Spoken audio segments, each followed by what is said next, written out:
Welcome to the Jaren Jarvis channel. Today, I would like to introduce you to the story, Misery Business. Author, Nellie Potter. Read by, Jaren Jarvis. Prologue. October, 2015. She had yet to hear of the accident.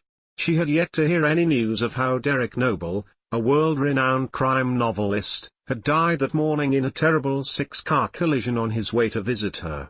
She didn't know until the police came to the door. The day started out innocently. The sun was shining brightly when 20-year-old Isabel Noble had woken up. She then showered, and made herself breakfast after getting dressed. She lived in a dingy apartment in New Orleans, not too far from Miss Robico's Academy for Exceptional Young Ladies. It honestly wasn't much, but it was home to her. Life was decent for her. She had a steady job at the local cafe copyright where she was a waitress. She loved being in New Orleans. Everything had fallen perfectly into place after what felt like years of struggling. Isabel had worked hard to not be overshadowed by her father's name. As much as she loved him, she always hated people judging her because of his name. Isabel hummed softly to the music that played while she made herself breakfast. Soft jazz played from an old record player that she had. She swayed her hips a little as she stirred her scrambled eggs. Halloween would be coming up soon, which meant taking a trip to Los Angeles to visit her father and avoid her mother. Isabel had not spoken to her mother for about 4 years. Her mother, Constance Langdon, aggravated her so much for so many reasons, surprisingly none of those reasons being the fact that Constance gave her up for adoption. That was the one thing she was grateful for. Her mother was overbearing, a liar, and had nearly gotten her killed. Other than Constance, Isabel loved being home. That was what the murder house was to her, home. Her friends were there. Her family was there. She just never expected to go back for longer than her Halloween visits. Suddenly, as Isabel was plating her food, there was a knock on her apartment door. Isabel frowned faintly and turned off the stove. She answered the door and was surprised to find 2 police officers. The both were holding their hats in their hands. "Mornin', ma'am," said the female officer solemnly, a grim expression upon her countenance. It wasn't hard to see that this really was Isabel Noble. She was almost as famous as her adoptive father. And even if they didn't know her face, they had the correct address. "Sorry to disturb you. But Euro Broken Bar, we've got some bad news for you." Isabel tried reading the officer's expressions. She felt worry bubble up inside of her. What's wrong? She was afraid to ask, yet the words slipped past her lips, almost involuntarily. There was a pause that felt like it lasted an eternity, and Isabel felt grateful for that pause. It allowed her to mentally prepare herself for what was about to be said. "It's your father." The male officer spoke this time. "There's been an accident." "I'm sorry, Miss Noble, Euro Broken Bar. He didn't make it." Chapter 1. She never thought she would step foot in this house without her father being there. It was shocking, really. Hardly anything had changed since she had last been here a year ago. Isabel had only lived in the house for a few months, yet it felt so familiar. It was like Derek was still alive. It had been left to her in her father's will. It hadn't been hard for Derek to pay off the mortgage, he could certainly afford it. So the murder house was now Isabel's. The deed was in her name. It all belonged to her. She traversed across the threshold, venturing further into the home that had once been hers and was now hers again. "I hope everything is to your liking," said none other than Marcy Huber, who had sold the house to the Nobles back in 2011. Bitter remarks danced on the tip of Isabel's tongue, but she miraculously managed to stop them. She kept looking around, as if expecting to see someone. And of course she was. After all, she and her father hadn't been the only residents in this house when they bought it. "Thanks, Marcy," Isabel said to the realtor with a forced smile. "And you're absolutely sure you've no interest in selling?" Marcy asked. That was her reason for being there.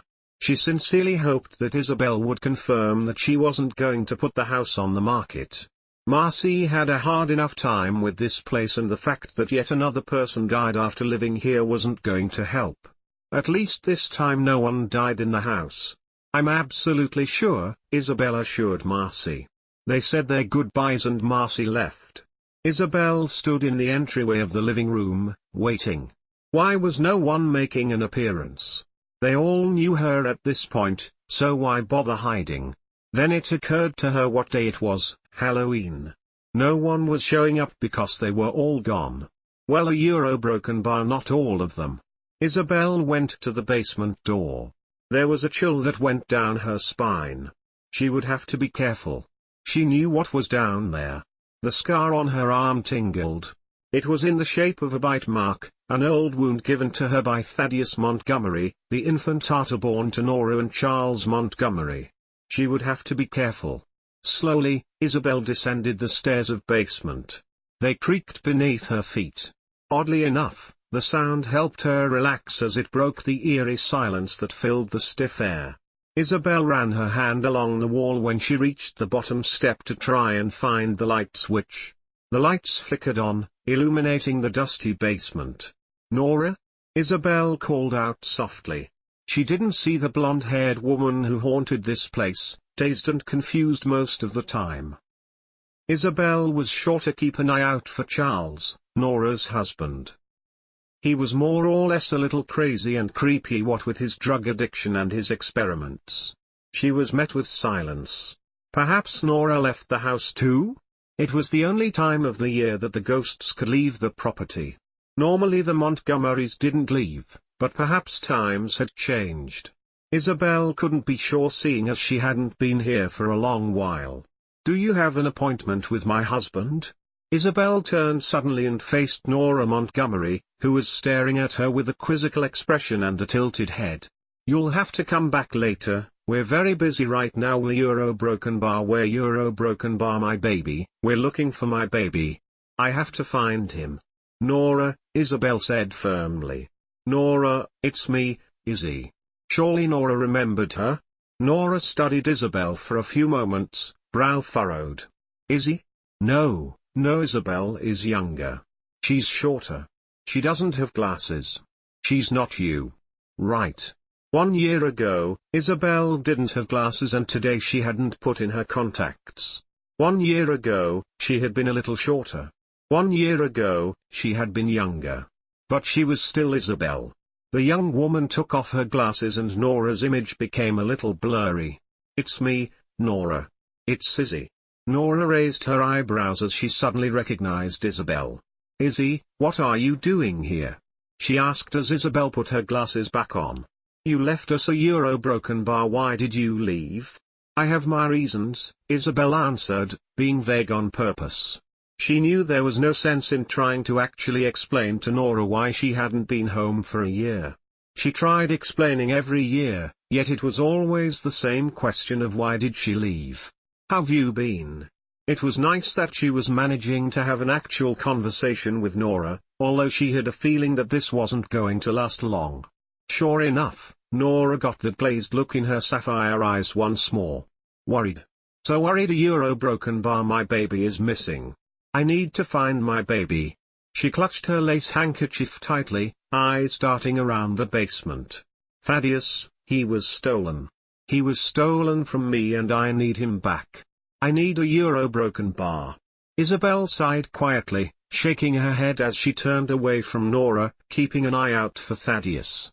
He had attacked her once, she sure as hell wasn't going to let that happen again. She paused a moment in her steps when she heard a low animalistic rumbling coming from a shadowy corner of the basement. It was the infantata, growling as if to warn Isabel that she better get the hell out of there, which was exactly what she did. Isabel hurried up the stairs, shutting the light off and plunging the basement into total darkness. Back on the main floor of the house, Isabel stood, taking everything in. The last time she was here for more than just a visit, she had been with her father. He had been writing a crime novel about the murder house. It seemed like only yesterday he was holed up in his study, working tirelessly with his research on every death that happened in this house. Now he was gone. Gone forever, like Adelaide Langdon, because he hadn't died in the house. Tears pricked Isabel's eyes and she took off her glasses to wipe them away. Then, a familiar scent hit her nose. It was the scent of sweet perfume mixed with cigarettes. With a mind of their own, Isabel's legs guided her into the kitchen. And sure enough, there was the one person she absolutely did not want to see at a time like this, her mother. Constance Langdon. Chapter 2. What the hell are you doing here? Isabel asked with a bitter tone as she stared her mother down. It was the first full sentence she had said to her mother in years. Constance didn't expect this to be a happy reunion. Her relationship with her fourth and only living child was complicated. She had put her fourth child up for adoption as soon as she was born, thinking that she would turn out as cursed as her other children. But her second daughter hadn't. She had been perfectly normal when she had been born. No physical deformities. However, Constance had worried about mental issues, like with her son, Tate, who had been gunned down by the SWAT team only months before the baby girl's birth. Constance just hadn't want to deal with another failure of a child. She had made that promise to herself as she had cried her heart out over the loss of Tate that she would not raise another child who would only be a curse to her. 17 years later, her baby girl came back into her life with the name Isabel Noble and a father named Derek, who just so happened to be a famous crime novelist.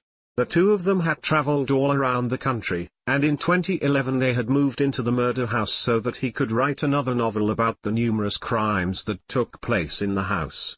And it had been quite the roller coaster from the moment they moved in, and the ride wasn't over yet. I'm sorry, is it a crime to check on my daughter after losing someone very close to her? Constance asked rhetorically as she tapped her cigarette on the edge of the crystal ashtray. When Derek had been alive, Constance had come over to the house almost every day and smoked nearly every time she was there, so he had bought the ashtray. Constance took in the appearance of her daughter. She was a little taller and she had glasses now. Yet Isabel still bore some resemblance to her, though a lot of Isabel's features came from her father, Larry Harvey. Isabel's hair was dark like her father's had been. But she had her mother's Cairngorm gem eyes. I'm not in the mood to see you, Isabel stated bluntly. She wasn't in the mood to see any living person, really. Especially not Constance, and not because this woman gave her up for adoption when she was born. She harbored a lot of anger towards Constance for plenty of other reasons. Oh come now, you're just being stubborn. So what if I am? Isabel said sharply. She stood her ground, staring down her mother. You are the last person I want to see right now. That hurt Constance more than she let on. Her remaining child hated her. Why should Isabel hate her? All she did was help her daughter realize her true potential, showed her the power she held within herself. Constance pursed her lips, trying to decide what to do. It seemed this was one battle she would have to let Isabel win. Fine, she said, standing up. She half hoped that Isabel would stop her, but knew that no such thing would happen. And that stung. She hadn't spoken to her daughter in 4 years. Finally they were united again, and Isabel wanted nothing to do with her. Understandably so. Constance hadn't exactly been mother of the year Euro broken bar ever. The only Langdon child who hadn't been aware of that had been Beau. Tate knew it. Addie had known it. Isabel knew it. Constance cast a look of longing at Isabel. You know where I am if you need me, she said quietly, and then left, the door slamming shut behind her. A very tiny part of Isabel wanted to go after Constance. A tiny part of her wanted to run after Mommy and hug her close. An even bigger part of her told her to just let Constance walk away. That was just what she did. Isabel left the kitchen and went into the living room. It was so eerie, seeing everything looking exactly how she remembered it. It didn't feel right. Derek was dead, yet everything looked the same as when he had been alive. It felt almost as if he would just walk right in through the door like it was a normal day. But it wasn't a normal day, especially for the murder house. It was Halloween. The one day that Isabel needed company, from someone other than the Montgomerys and her mother, and no one was around. This unsettling, disturbing feeling settled within her, loneliness. Loneliness in a house that was the home to numerous ghosts. This sucks, Isabel muttered to herself. A pizza box rested on the coffee table. It was open with 4 slices of a 12-cut cheese pizza remaining untouched among discarded pizza crusts. The television was on, the sound nearly silent. Halloween played once again, restarting the marathon that Isabel had tuned in on earlier before she had fallen asleep, her stomach and mind full. Outside, dawn was not too far away from arriving. Moira gave a soft, saddened smile at the pathetic sight of Isabel laying on the couch, sound asleep with a bit of drool pooling at the corner of her mouth. Moira walked over to the coffee table and closed the pizza box before grabbing the remote and shutting off the television. When the television clicked off, Isabel stirred in her sleep and opened her eyes. She wiped away the bit of drool that glistened on her skin as she sat up. Moira? She remembered the red-headed maid very well, having met and befriended Moira as soon as they met. Her father saw Moira as an older woman and not the young seductress that plenty of others had seen her as. She never had a reason to dislike Moira or distrust her, and Isabel was very glad that it was her she was looking at right now. Moira sat down on the couch beside Isabel. Seeing the tears made Isabel's Cairngorm gem eyes shimmer, the same eyes as her mother. She took Isabel's hand and her fingers gently brushed along the scar that was left by Thaddeus biting Isabel 4 years ago. Welcome home, Izzy. Chapter 3. Los Angeles, 2003. Finally, Isabel breathed when her father pulled the car up to the Hotel Cortez. The neon sign for the hotel was lit up brightly. It seemed more foreboding than welcoming, but it wasn't anything that Isabel wasn't used to. A lot of the places she and her father visited had creepy vibes to them. They had been driving for what felt like days. Actually, it probably had been days. They had traveled to LA so that Derek could do research on the Blood and Crips feud. Honestly, it wasn't really something that interested 8-year-old Isabel. "Wanna go check us in while I find a place to park?" Derek asked his adopted daughter. The little girl said, "Sure thing," and got out of the car. She grabbed her Polaroid camera, a gift for her birthday last year, slipped the strap around her neck, and hopped out of the back seat. As Derek pulled away from the curb, Isabel headed inside. The interior of the hotel was grand and had an old-timey feel with a modern twist. Art Deco Euro broken bar cool, Isabel remarked to herself. She was pretty sure that was what this design style was called. Looking up at the ceiling for a brief moment at her in awe. It was so tall, making her feel rather insignificant. Iris was sitting at the front desk, flipping through a magazine. She looked up when she heard footsteps approaching and saw a little girl who couldn't have been more than 8 or 9 coming towards her. She frowned faintly, not accustomed to seeing someone so young coming into the hotel unaccompanied. "Are you lost or something?" "My dad is outside parking the car," Isabel answered matter-of-factly. She was used to being looked at in such a way. This was routine, Dad parking the car while she checked in and the staff looking at her funny until she explained the situation. Noble, checking in. Oh yes, Noble. Iris knew the name. Derek Noble, the famous author checking into the Hotel Cortez. Perhaps this could finally bring in some good business. Of course. You two will be in room 25. Iris grabbed the 2 keys and handed them to Isabel. "One for you and one for your father." "Thanks." Isabel then turned away from the front desk and held her Polaroid camera up to her face. She took a picture of the lobby, the camera spitting out the photo seconds after it being taken. Isabel took hold of the photo, letting the camera hang around her neck by the strap, and watched it develop right before her very eyes. When it did, Derek walked into the lobby, carrying his suitcase. "Got the keys?" Isabel tossed one of the room keys to him in response. He grinned. "All right, go grab your luggage from the car. I'll meet you in the room." So Isabel did just that. She went out to the car and grabbed her suitcase.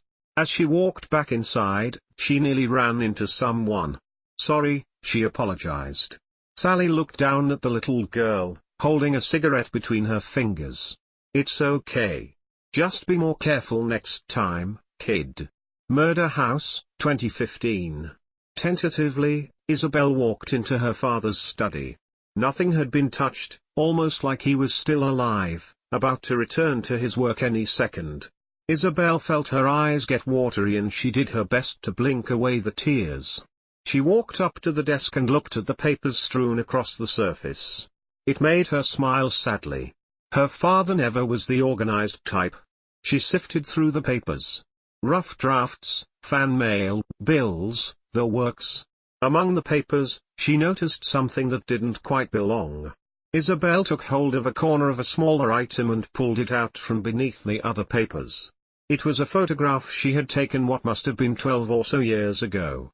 It was a Polaroid that captured the image of a lobby from the Hotel Cortez.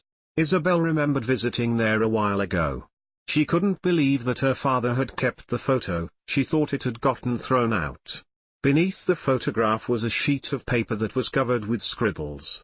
Isabel put down the photo and picked up the paper instead. She saw that the scribbles were quick notes that had been written down by Derek. It was titled Hotel Cortez and it had the address as well as a few names and events that had happened there.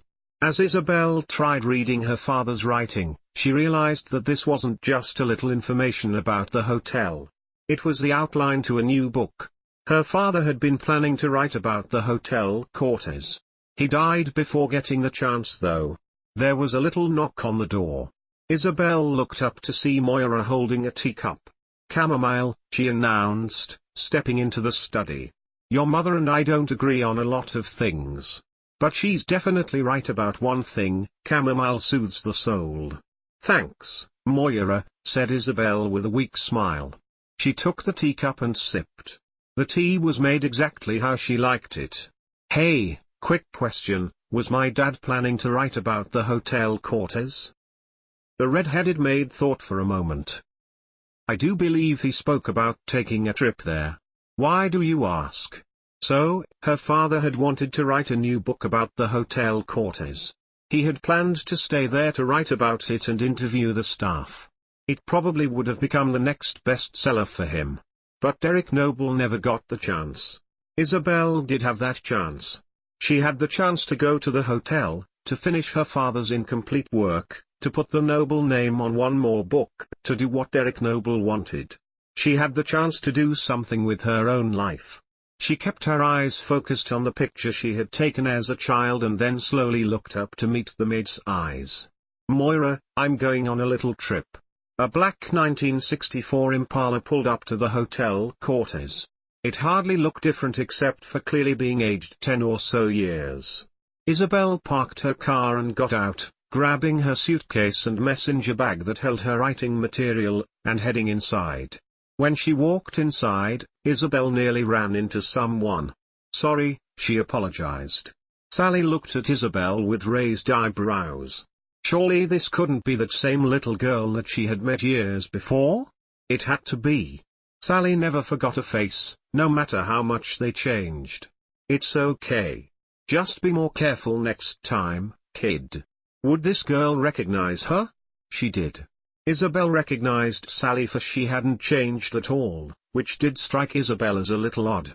Sally's face and fashion had remained exactly the same, as if she was frozen in time. Isabel was instantly reminded of the murder house, but within that very moment, it didn't occur to her that Sally might be a ghost as well. She didn't let on that she recognized Sally. Not yet, anyway. She just moved past her and walked towards the front desk. The hotel hadn't changed on the inside. The Art Deco design had remained the same. The lobby looked just like it had when she took that picture with her Polaroid camera. Iris appeared to be a little surprised as well when Isabel approached the desk like she had done years ago. She recognized the author's daughter. It wasn't hard when she had been a fan of Derek Noble's books. Still, she kept a sense of formality and said, "Name, please." "Noble, checking in." Chapter 4. Room 63, Iris announced as she brought Isabel to the hotel room. She handed over the key. "Room 63? That wasn't the room Isabel had asked for when she made the reservation." "Sorry, but what about room 64? That was the room she had requested." Iris gave a tight-lipped smile. "I'm sorry, but that room is taken. For the past 5 years it had been occupied on and off by none other than Detective John Lowe, and right now, it was occupied. I'm sure you'll like room 63 just as much." Isabel knew she wouldn't. She had wanted room 64 for a very specific reason. It had once been the office of James Patrick March, a wicked man who had committed horrific acts. He had been the one that her father had intended to write about. He was the one Isabel intended to write about. Isabel was disappointed by the change in rooms, but she concealed that disappointment and instead just said, "Oh." Using the key Iris handed to her, Isabel unlocked the door to room 63. It swung open and Iris was about to walk away, but Isabel stopped her. Question: What's the Wi-Fi password? Iris wanted to roll her eyes. What was it with these modern people and their constant need for internet? There isn't any, the hotel is a dead spot. Iris resisted laughing at her own little twisted joke. Again, more disappointment. Isabel had hoped to use the internet for some research, but it seemed she would have to just go to the local coffee shop to use their Wi-Fi instead. That's going to make binge-watching Netflix a little difficult, huh? Isabel joked. When Iris only gave her an unamused look, Isabel's small smile faded and she cleared her throat. Right, a euro broken bar, thanks. She stepped into the room as Iris walked away. Note to self: humor isn't appreciated, Isabel muttered, shutting the door behind her. It wasn't a grand room.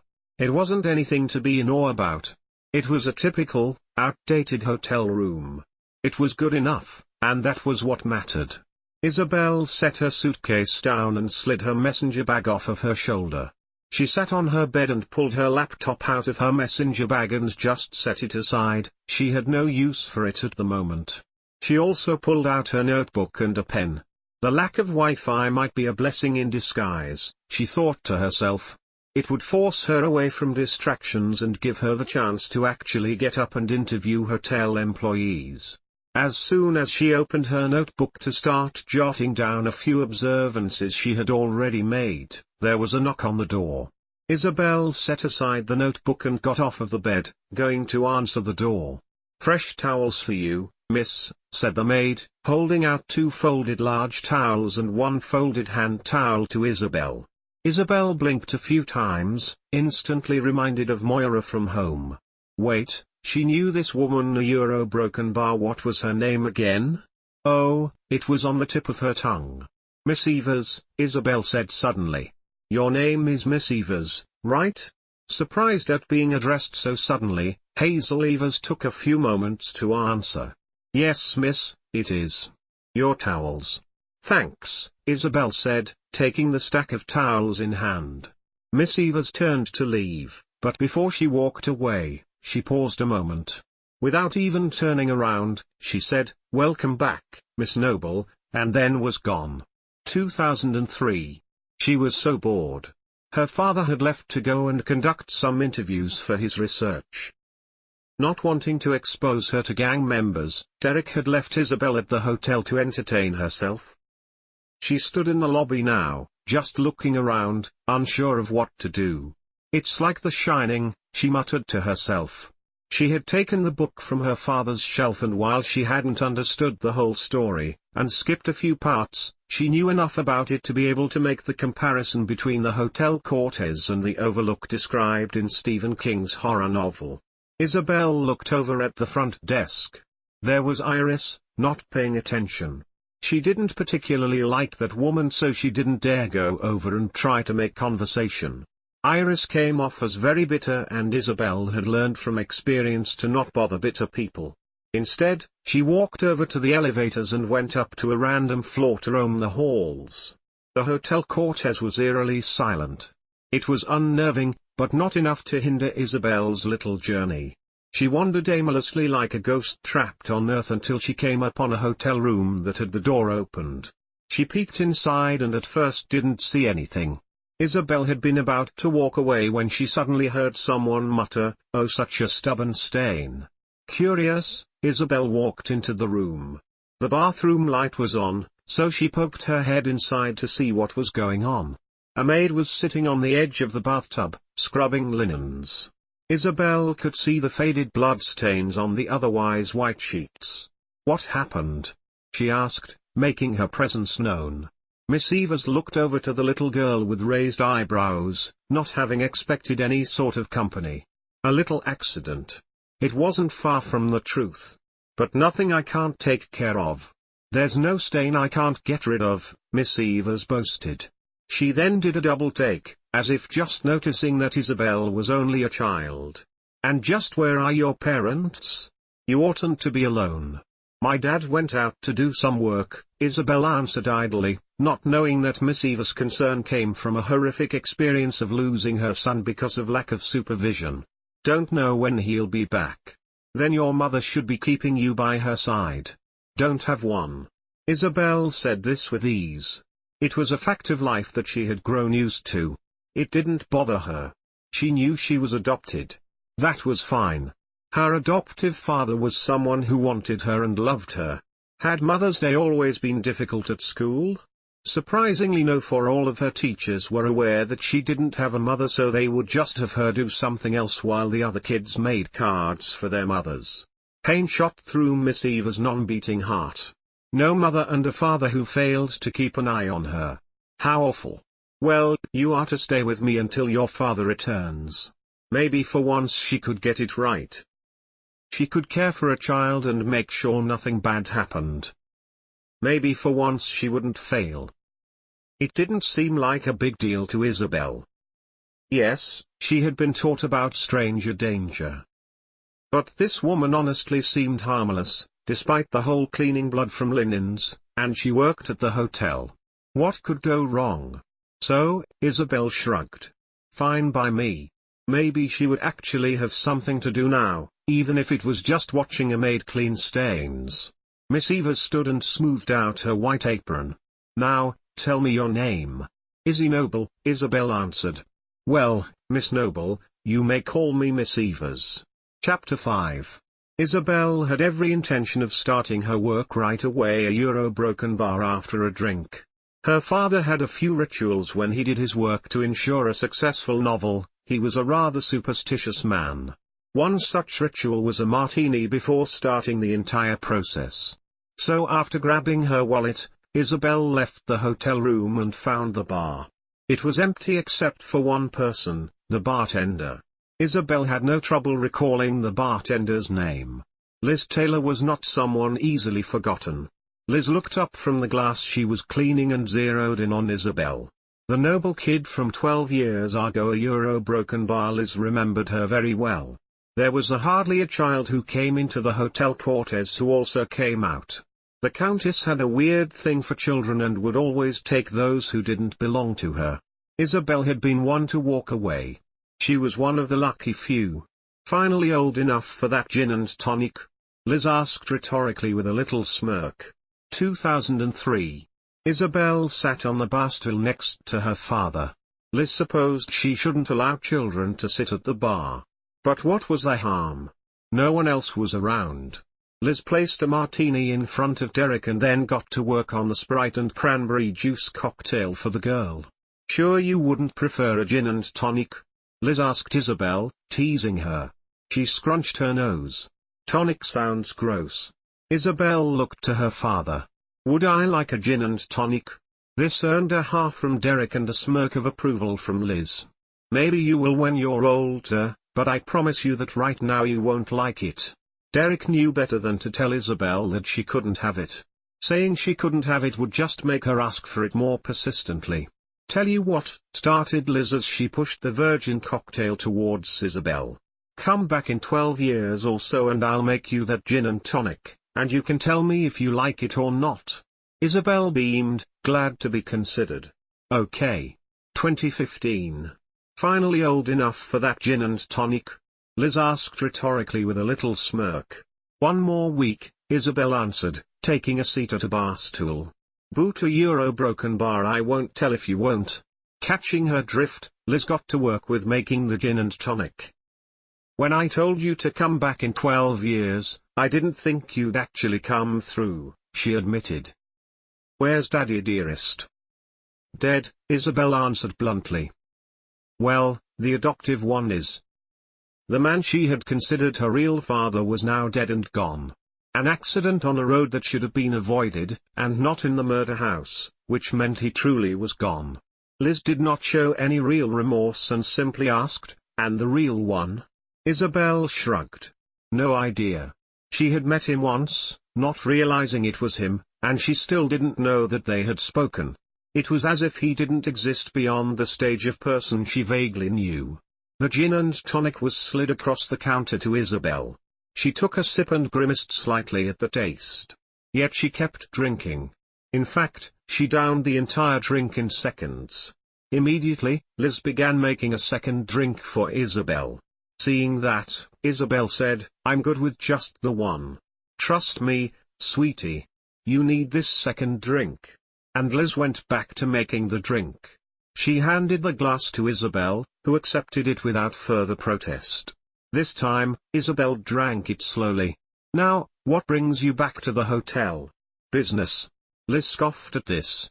"Honey, no one comes here for just business anymore unless it's business." "Well, believe it or not, I actually am here for real business." Liz looked at her expectantly. She continued, "I'm writing a book. Gonna be a bestseller." "Oh, is that so? Well, a Euro-broken bar maybe. It's what I'm hoping for anyway." She tipped the glass against her lip, sipping more of her second drink. "I guess that remains to be seen. I mean, my dad was good at writing bestsellers, so I can't be too terrible." It was a logical way of thinking about it. Liz would give her credit for that. She poured herself a drink and raised it. "Then here's to a successful first book and many more to come." They clinked glasses. Isabel stared at her laptop screen. The blinking cursor on the blank Word document seemed to be mocking her. "Oh, screw it," Isabel finally said, shutting her laptop and setting it on the nightstand. Writing was a hell of a lot harder than she thought. Shouldn't it come naturally to her? She had grown up with an author in the house, for Christ's sake. Annoyed that so far, the writing process wasn't going well, Isabel took a cigarette from the carton in her messenger bag and put it between her lips. She started searching for her lighter when she heard the click of one. Looking up, she first saw the flame from the lighter, then the hand holding the lighter. Her eyes trailed up along an arm and then came to rest on a face that she had seen both earlier and years ago. Stunned, Isabel took the cigarette out of her mouth. "How did you get in here?" she asked. Sally smirked, still holding out the lighter, the flame flickering. "Long story. You want a light or not?" Chapter 6. Isabel put the cigarette back between her lips and leaned forward slightly so that Sally could light the end. The whole time, Isabel kept her eyes on Sally, studying her appearance. Messy makeup, fresh tears, 90s style, exactly how Isabel remembered her from years ago. "You've changed," Sally remarked, putting away her lighter as she watched Isabel smoke like a pro. "You haven't," Isabel replied. "And I have a pretty good feeling that I know why." Sally smirked, amused by Isabel. "Well, that certainly saves me giving you an explanation," which was a relief. The last thing Sally wanted was this girl freaking out on her. That would kind of ruin her intentions.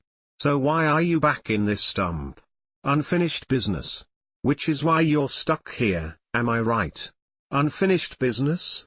Sally put a finger to the tip of Isabel's nose, saying, "Right on the nose, kid. What are you, some sort of paranormal detective?" Isabel scrunched up her nose when Sally touched it. "Crime novelist, actually. Aspiring." Sally gave a dry laugh. "Well, this is certainly the right place to come to for a crime novel. You just have to be careful that you don't get caught up in it yourself. That was always tricky. There were those who would claim for years that they would never do bad things."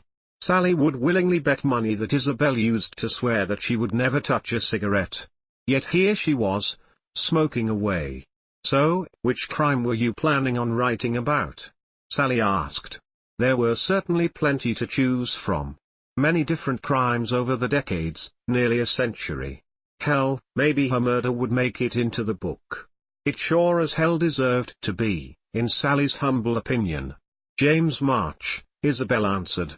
"I know this sounds crazy, but I feel like there's a connection between him and this new Ten Commandments killer, like hey a euro, or she, I guess a euro, is a James March copycat. He had started killings based on the 10 Commandments but died before completing his work. Isabel honestly felt like she was pushing it with that theory. After all, James had committed plenty of other murders not based on the commandments at all. Some rumors even said that James sealed women within the walls of the hotel. But Sally knew how right Isabel was. And it was then that Sally knew Isabel would definitely be the perfect choice to trade places with John. Isabel could carry out James's work, and that would make John free to die in the hotel, where Sally could be with him forever without worry. It was just a matter of getting James to agree. "No," James March said sharply. "What do you mean no?" Sally snapped. "My dear Sally, I had hoped you were smart enough to understand what no means," James replied, being an asshole on purpose. Sally glared at him, and he went on to explain his reason for immediately turning down her offer for an exchange. "She isn't what I need. She's nothing more than an author's daughter. No access to crime scene evidence, police files. John is who I need." "But I need John," Sally exclaimed, her eyes welling with fresh tears. "I need him." The words came out choked, sobs overwhelming her. Her dark painted lips quivered. James was unfazed by her emotional outburst, having grown quite accustomed to them over the years. Not like I need him. James was using John for a cause far greater than desire that needed satisfying. He was using John to make the world a better place, a noble cause. Sally's need for John was just selfishness. If you're so desperate for a companion, then you can use the girl. And that would leave John all for himself. In truth, Sally had considered it. And why had she considered it? Because Isabel had come back. Only 2 people had ever come back, John and Isabel. But she wasn't going to just easily give in to what James wanted. And she couldn't just abandon her love for John. So, Sally scoffed. "I don't go for just anyone. Not everyone is like your wife." At those words, James's expression hardened, his eyes narrowing on Sally. "You will watch your tongue," he warned her in a threatening tone. "Or what?" Sally challenged. She put her hands on her hips, straightening up. "Or I'll call off our agreement." As soon as James said those dreaded words, the emaciated, faceless addiction demon appeared behind Sally. She tensed, and fear, a feeling she sometimes forgot about, shot down her spine, making her stiff. "Are we clear?" James asked. All Sally could manage to do was a single nod, and the demon behind her vanished. James did as well, leaving Sally alone in the hallway outside of room 64. Isabel had difficulty sleeping. She thought she would be used to staying in creepy places. But there was just something so terribly off-putting about the Hotel Cortez. Blindly reaching over to the nightstand, Isabel grabbed her glasses and put them on, not that it helped much to see, for she was in the dark. She reached over, feeling along the nightstand until her hand hit the lamp. She felt the base until she touched the switch. When the light clicked on, Isabel squinted because of the sudden brightness in the room. It was well past midnight. A restless night was the perfect setting for her muse to come alive and eat away at her. Oh, why must the muse be so bloodthirsty? It was like a goddamn vampire. Grabbing her notebook after slipping on a pair of flip-flops, Isabel left her hotel room, still dressed in her pajamas. Thankfully, the hotel lobby was empty. Not a soul was in sight, leaving Isabel at peace to do her work. She plopped down in a chair and opened up her notebook, turning to a fresh page. She didn't even realize she had fallen asleep until she jolted awake. Isabel quickly wiped a bit of dried spittle from the corner of her mouth and looked up at an elegant figure who was standing before her. "You know," Elizabeth drawled, "most guests prefer to sleep in their rooms." Chapter 7. Isabel was stunned for a moment. She had trouble forming words, completely taken aback by the presence of this stunning, albeit intimidating, woman. She was quite a sight to see, and Isabel felt so small. The Countess raised an eyebrow, waiting for a reply from the young woman. It became clear that she wasn't going to get one, and that was rather pleasing. She very much enjoyed having that effect on people. Do you not find your room suitable enough to stay in? At that question, Isabel seemed to snap out of her slightly dazed state. Oh no, it isn't that, she said quickly. I came out here last night to do some writing Euro. Oh yes, you're Miss Noble, aren't you? The author's daughter. I'm so sorry for your loss, said the Countess without any real sympathy, which didn't go unnoticed by Isabel, though she was honestly used to it by now. I had read some of his books. Fascinating content. Isabel nodded a few times. There was a pause and then she asked, I'm sorry, but who are you? My name is Elizabeth, I'm the owner of this hotel. Immediately, Isabel felt her cheeks color. Christ, I'm sorry. I didn't realize you're Euro. That's quite all right, Miss Noble, Elizabeth interrupted. Why don't you come and join me in my penthouse for breakfast? I would love to get to know you better. Isabel looked as healthy as she had years ago, and Elizabeth saw no reason why she wouldn't taste as good as she looked. The offer certainly wasn't one Isabel wanted to pass up. It was a chance to talk to the owner and get some great information. Isabel glanced down at herself. I'm still in my pajamas. Elizabeth gave an amused little laugh. That's just fine, she assured Isabel. It'll be a casual get-together. Isabel quickly learned that Elizabeth's definition of casual was very different from her own. The penthouse was incredibly luxurious, which didn't exactly surprise Isabel. She was left in the main room while Elizabeth went to change in what she claimed to be something more comfortable. Isabel raised her eyebrows as she saw the neon sign that read "Why aren't we having sex right now?" Miss Evers walked into the room with a tea tray and set the tray down on the coffee table. She gave Isabel a little nod in acknowledgement, but said nothing and left. Elizabeth returned, wearing the something more comfortable which turned out to be a crediaris-me-colored silk robe with jewel-encrusted lapels and cuffs. No doubt the sapphires, rubies, and emeralds that adorned the robe were real. Isabel shifted where she stood, clearly feeling very out of place. Whether Elizabeth didn't actually notice or chose to simply ignore her discomfort, Isabel wasn't sure. The Countess gestured to the couch and Isabel sat down. So, tell me about yourself. I feel as if I know so much about your father because of the Hardly media while hardly knowing anything about you. As Elizabeth spoke, she poured 2 cups of tea from the pot that Miss Evers had brought in. While Elizabeth handed Isabel a cup of tea, she sat beside the aspiring author, and Isabel spoke. Not much to tell. Wherever my dad went, I went, so a lot of what the media covered about what was going on with him, was going on with me, too. Isabel realized that the Countess made her rather nervous. Elizabeth seemed to just bleed out elegance and grace through her pores. Meanwhile, Isabel was just a Euro broken bar there. After adding a bit of milk to her tea, Isabel took a sip, noticing that Elizabeth wasn't drinking. However, she saw no reason to point it out.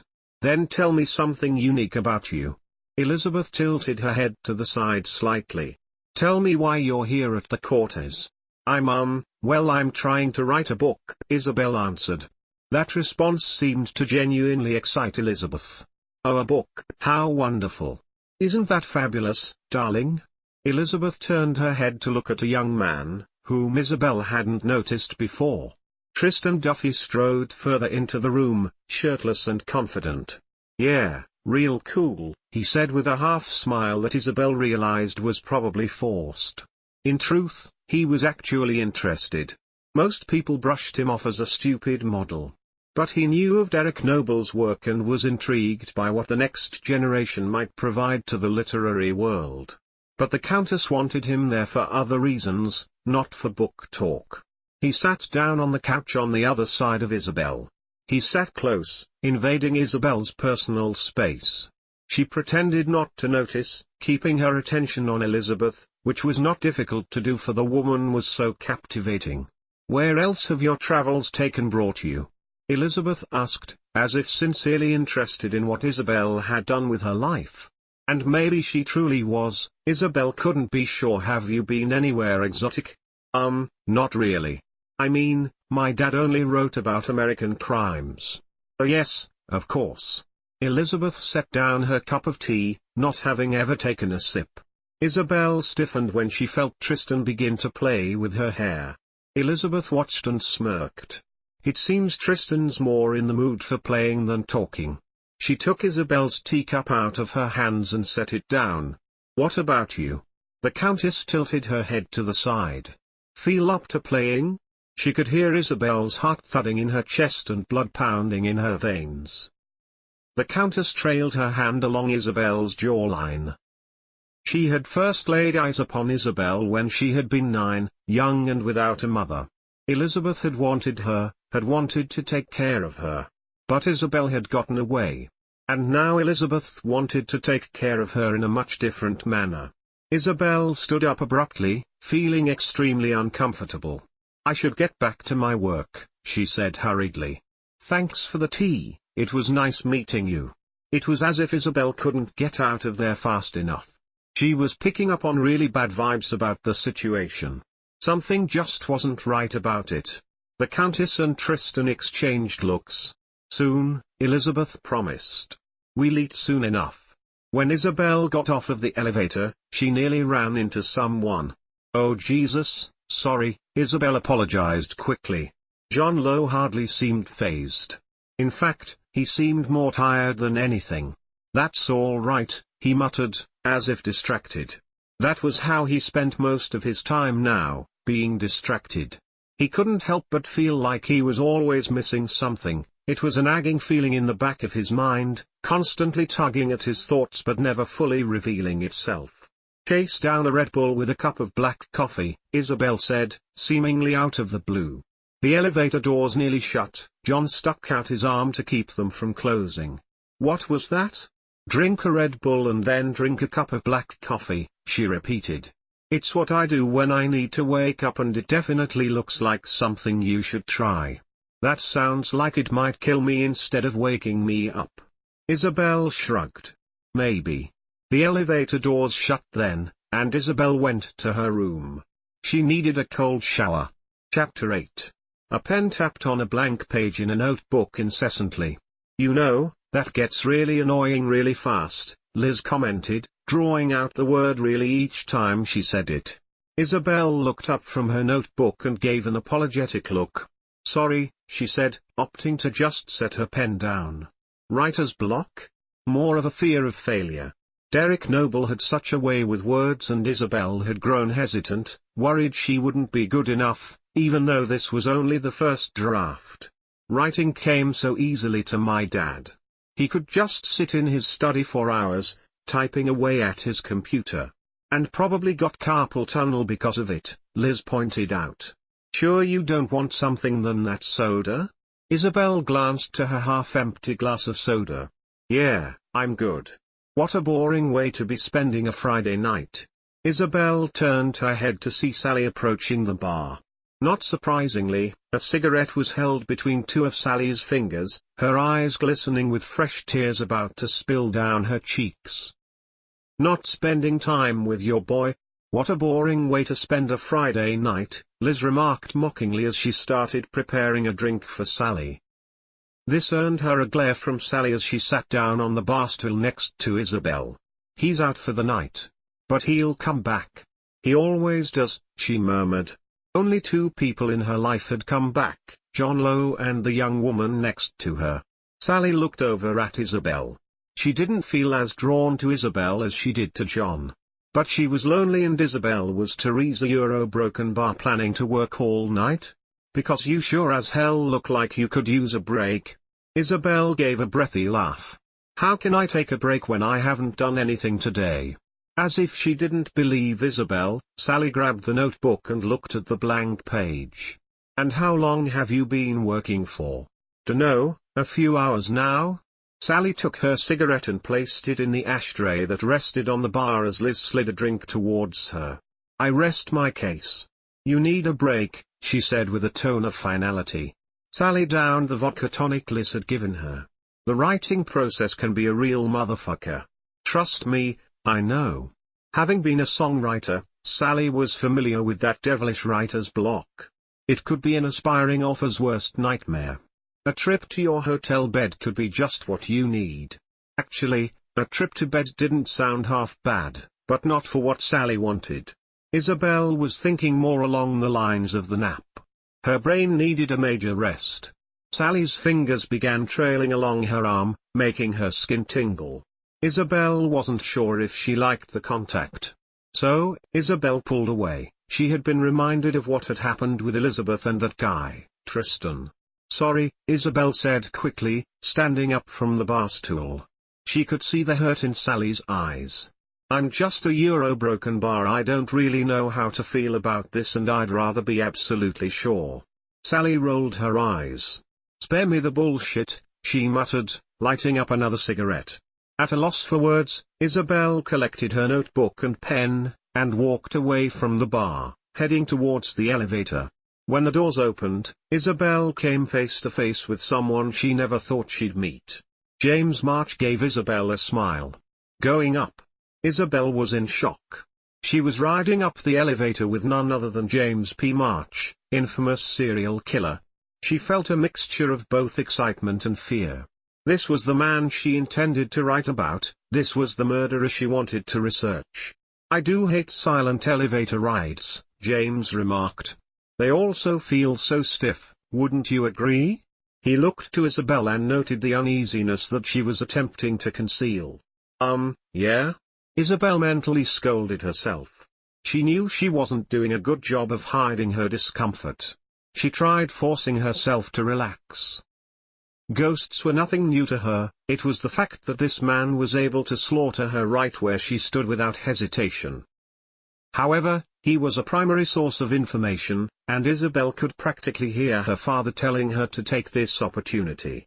"Though, it's kinda difficult to have a conversation with a stranger." "How very right you are, my dear." James held out his hand to Isabel. "March is the name. James Patrick March, and I once owned this fine establishment. I'm Isabel Noble," she introduced herself, her heart racing with nervousness as she shook hands with this despicable monster, who, at the same time, was a respectable man. It was a mind-bending combination for one person. A lovely name for a lovely woman, how fitting. James studied Isabel and had to admit that she was fascinating to look at, a certain simply beauty that she did not try to hide but did not draw attention to either. Isabel forced herself to give a kind, shy smile. "Thanks. I should warn you to be careful with your compliments. How can you know that I'm lovely without getting to know me better?" Part of Isabel's mind was screaming, "What the hell are you doing?" The other part of her mind knew exactly what she was doing. Isabel needed an interview with James March if her book was going to be any good, and she was going to get this interview no matter what. James smirked faintly. "Once again declaring the truth, Miss Noble. Will you allow me the chance to get to know you better so that I may draw proper conclusions?" Isabel's fake shy smile became more prominent and real. "I'd like that very much." Holy shit, she had a dinner date with James Patrick March.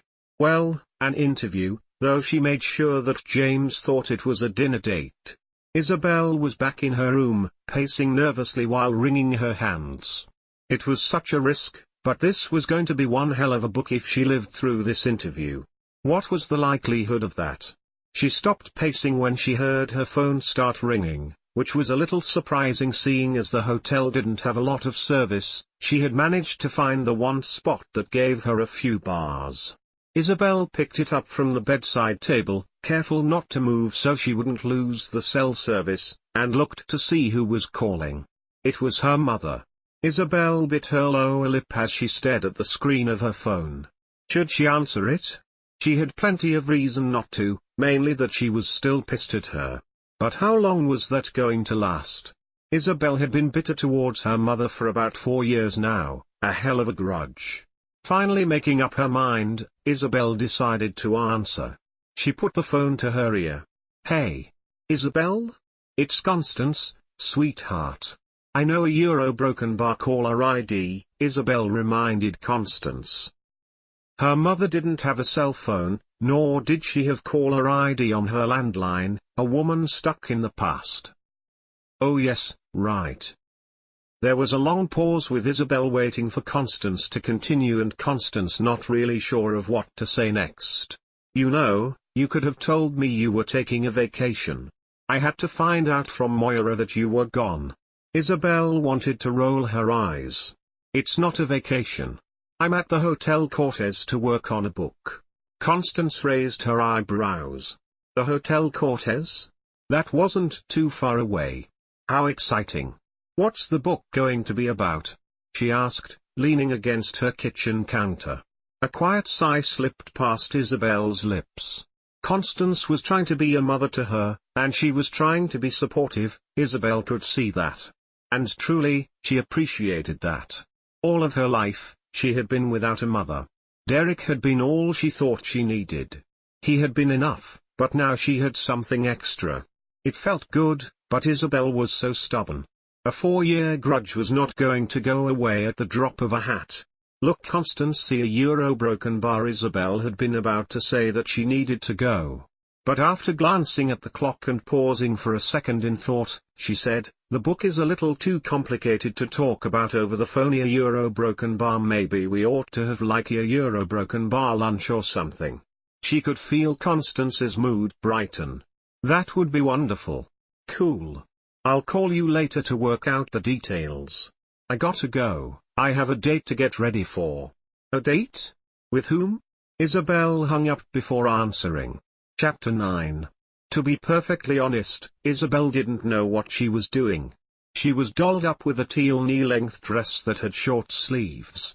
Her long brown hair fell past her shoulders in soft curls and she even put in her contacts. Her stomach was twisting. What if she said something and he killed her? What if she didn't say anything and he killed her? The book, she was doing this for the book. That thought kept Isabel motivated. Well, you certainly know how to clean up, Miss Evers remarked after letting Isabel into the room. Truthfully, she was jealous. However, her contempt towards the Countess was much stronger. They were interrupted by James stepping onto the scene. He seemed very pleased with what he saw. Miss Noble, you easily rival the prettiest blossom in springtime. Never as glamorous as his first wife, no one was. But flattery could get a man everywhere, a lesson he had learned long ago. He made Isabel blush faintly, especially when he took her hand and kissed the back of it. Out of the corner of her eye, she could see Miss Evers staring at the two of them with a mixture of hurt and sadness. It was so unfair. She had served Mr. March for years. Suddenly Thesa Euro Broken Bar child came along who had his attention. Come, let us sit. Miss Evers, pour us the champagne. James pulled out the chair beside his for Isabel.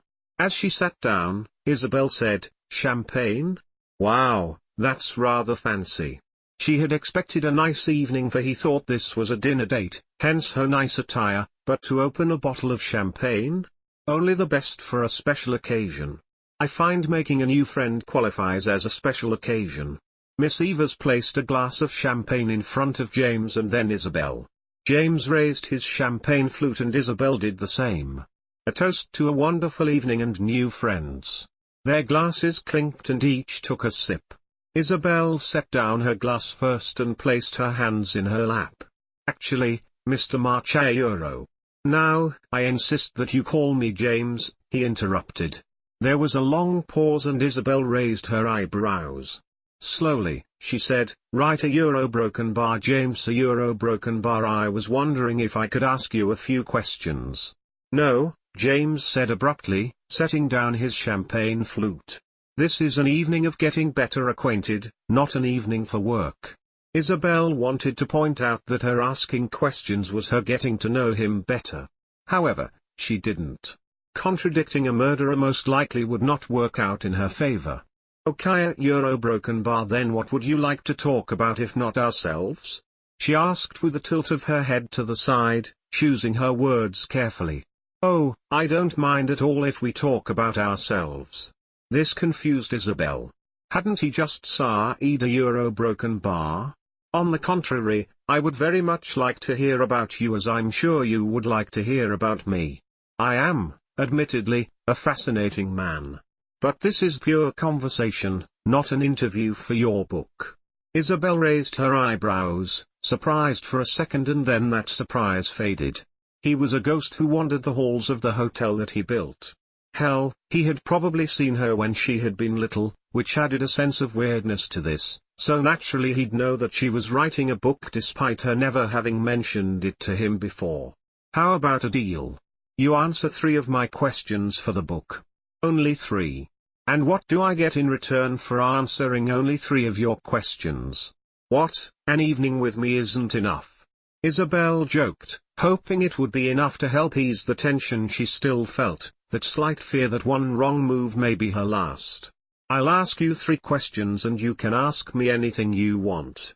Thankfully, James found her little joke to be rather amusing. He smirked. "Then we have a deal. Ask away." It was incredibly late when Isabel returned to her hotel room. She unlocked the door, and when it swung open, she saw Sally sitting on her bed, smoking a cigarette. "Is there even a point to locking my door?" Isabel asked as she nudged the door shut with her foot. "So how did the date go?" Sally questioned as Isabel kicked off her shoes and sat down on the bed beside her, a hint of mocking in her voice. "It wasn't a date, it was an interview." Sally thought that was bullshit and rolled her eyes. Contacts instead of glasses, nice dress, and €1. Sally leaned close to the crook of Isabel's neck and inhaled deeply a perfume. "It was a date. Was not." "Fine, fine, whatever you say a broken bar." Sally took a drag from her cigarette after she drew away from Isabel. As she did so, Isabel stood up from the bed and walked over to the mirror. She took out her contacts and put her glasses on. She felt absolutely exhausted from having to keep up a pleasant far section a day for James March. Now, she just had to hope he wouldn't come to her room tonight and hack her to bits.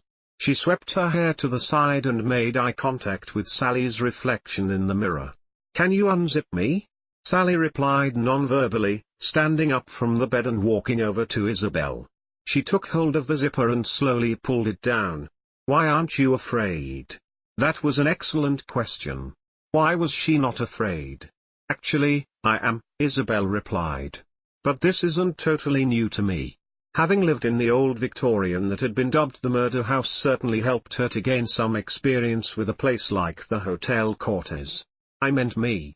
This made Isabel turn around and look at Sally in surprise. "Why aren't you afraid of me?" That was a question more excellent than what Isabel had originally interpreted, because she had no response that could possibly be considered good enough. 2 elongated beats of silence passed before Isabel answered Sally's questions with one of her own. "I don't know. Should I be?" Did she have a reason to be afraid of Sally? Was this Sally subtly threatening her? No. Isabel could see it in Sally's watery eyes. There was no threat, simply genuine curiosity. With full honesty, Sally answered, "I don't know." She stepped away from Isabel and stared at her for a moment. Isabel raised her eyebrows, looking at Sally expectantly. Was she going to say anything else? It didn't seem like it, so Isabel just slid off her dress and proceeded to put on comfortable clothes. After doing so, Isabel went over to the nightstand and opened the drawer. She retrieved her phone and opened the voice recording app to record the responses she had gotten from James. She was sure to record everything before drifting off to sleep. Sally was lying beside Isabel. She stared at the smoke that swirled through the air after she exhaled it. Sally looked over to the sleeping figure beside her. She barely remembered what it felt like to sleep. Even when she had been alive, she hadn't slept much. It was something she had taken for granted when her heart had been beating. Sally didn't really miss it. What she truly missed was the rush that a good dose of heroin gave her. It just wasn't the same anymore. Isabel shifted slightly in her sleep. Sally sat up and stared down at her, the girl who came back. Taking the cigarette out of her mouth, Sally leaned down. She could still smell the faint spritz of Isabel's perfume. "You're never going to leave me, are you?" Sally whispered into Isabel's ear. Not fully awake and stuck inside a vague dream, Isabel murmured a groggy no and hugged her pillow closer to herself.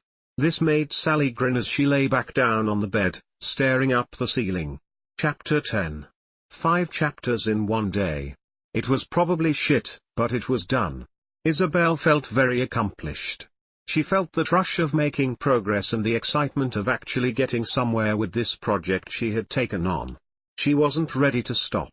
To keep going though, she needed more information about the hotel itself, not just James, and she figured that a bit more intimate exploring of the hotel ought to help somewhat. Isabel saved her work once more and then closed her laptop. Leaving behind everything behind, Isabel walked out of the hotel room. It was always so eerily silent in the halls of the Cortez, something Isabel would probably never get over. You aren't safe here, you know. Isabel whirled around and saw Miss Evers standing in the hall. She raised her eyebrows. What do you mean? She sounded unsettled by Miss Evers' words. Why shouldn't she be? In her experience, maids were hardly ever wrong when it came to dire situations, and saying she wasn't safe certainly made this circumstance just that. Your blood is precious, and the Countess wants it, Miss Evers elaborated. And she will drain you until not a single drop is left. Her knowing tone definitely made Isabel worry. Clearly Miss Evers knew exactly what she was talking about. How do you know that? Miss Evers gave a little laugh. Do you really think you're the first? No, there had been plenty of others before Isabel. It occurred to Isabel that maybe James March wasn't the one to interview, but the maid who knew all. There was a long pause as Isabel tried making sense of exactly what Miss Evers was telling her. The Countess wanted her blood. A broken bar. Is she the Ten Commandments killer? It made sense, right? Elizabeth owned the hotel that once belonged to the original killer, and the original killer still walked these halls. Miss Evers sighed quietly. Isabel was just not understanding. Come with me. She walked past Isabel, who followed her. So a broken bar was Elizabeth the Ten Commandments killer? Isabel hadn't gotten her answer. She didn't ask again though, and just followed Miss Evers until they came to a stop in front of a hotel room. From the pocket of her apron, Miss Evers removed a key, which she used to unlock the door. It slowly swung open, and Isabel could hear her heart beating wildly in her ears. The room was dark, with the light from the hall illuminated a crib. The scar on Isabel's arm, which was in the shape of a bite mark, tingled. She was reminded of Thaddeus Montgomery, the infant tartar that had attacked and bitten her 4 years ago at the murder house. Miss Evers gestured toward the crib, and Isabel cautiously stepped into the room. She paused a moment, taking a deep breath, and continued forward with tentative steps, approaching the crib. She peered down at the creature resting in the crib. She nearly screamed at what she saw, but her voice got caught in her throat. Eyes filled with fear, Isabel rushed back to Miss Evers. What is that thing? Isabel demanded once the hotel room door was shut. That's the Countess's child, Miss Evers answered with obvious disdain. It seems only fitting that it came out as such a demon. Miss Evers took a moment to look around, making sure that no one else was around to overhear. She then leaned towards Isabel and dropped her voice down to a whisper. She tried to have it aborted a century ago. A century ago? This demon child thing was 100 years old? The Countess was over 100 years old? It was becoming difficult to process all of this shocking information. Only one word was coming to Isabel's mind: vampire. Oh great. Do you know where she went for the abortion? Isabel asked, despite having a feeling that she already knew. I couldn't give you the address off the top of my head. But I'll never forget the name. They called him the Doctor to the Stars, Charles Montgomery. Isabel was in her room, packing up her messenger bag. She was going back home for a quick visit. She needed to have a talk with Charles Montgomery. She saw a vague shape appear out of the corner of her eye and looked up to see Sally suddenly sitting in the chair by the window. You're leaving, Sally stated accusingly, not sounding happy at all about it. Isabel resumed what she had been doing. Yup, she replied idly. You'll come back to me, right? She had to. She had come back before, she had to come back again. The phrasing of the question didn't go amiss by Isabel. Sally hadn't asked if she was coming back.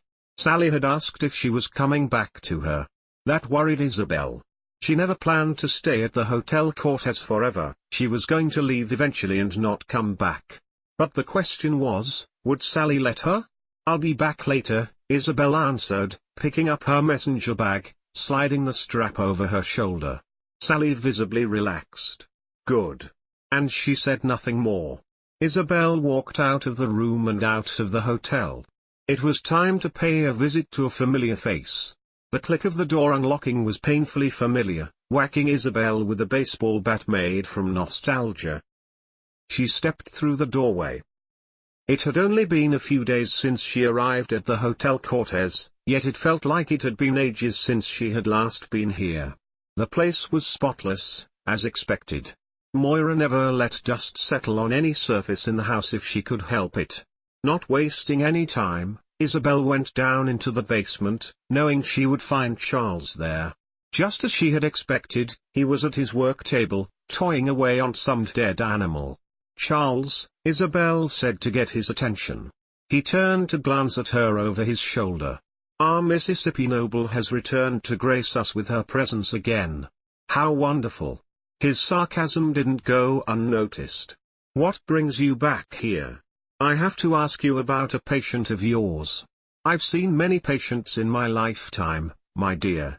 Not any quite like this one. Her name's Elizabeth.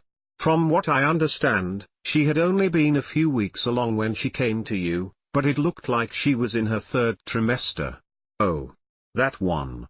Charles cleared his throat, standing up from his workbench. "Yes, her Euro broken bar. It was just as you said, she claimed to only be a few weeks along but looked ready to give birth any second. However, I went forth with the operation. The baby was taken out of her. But it lived." Slowly, Charles nodded. "Yes, it lived. It even attacked and killed my assistant. A damn shame that was, she had been the very best I worked with." Jesus a Euro broken bar. Isabel was starting to see just how dear her situation was. The Countess, a possible vampire who had given birth to a killer monster baby, wanted her blood. Unnerved now, Isabel thanked Charles and left him to his work, going back up the stairs. She shut the basement door once she was back out into the hall, and immediately someone's arms wrapped around her in a bone-crushing hug. "Jesus H. Christ, you had me worried sick," Constance exclaimed, continuing to deny Isabel freedom from her hold. "I've been calling and calling you and you never answered. I thought something happened." Whoa, hold up." Isabel eased herself out of the hug.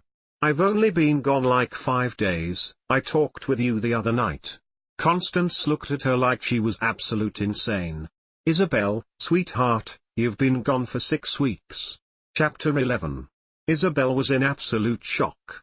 She was sitting on the couch and Constance brought her a mug of hot chocolate with whipped cream and cinnamon sprinkled on top.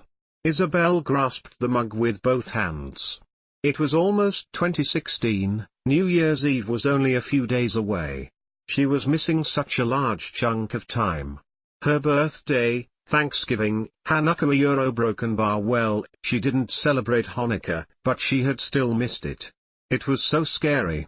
Not Hanukkah, but the fact that she had spaced for 6 weeks. What had gone on during that time? Constance sat down on the couch beside her. Clearly Isabel was very bothered by the lapse in time. She didn't know how to go about comforting her, though.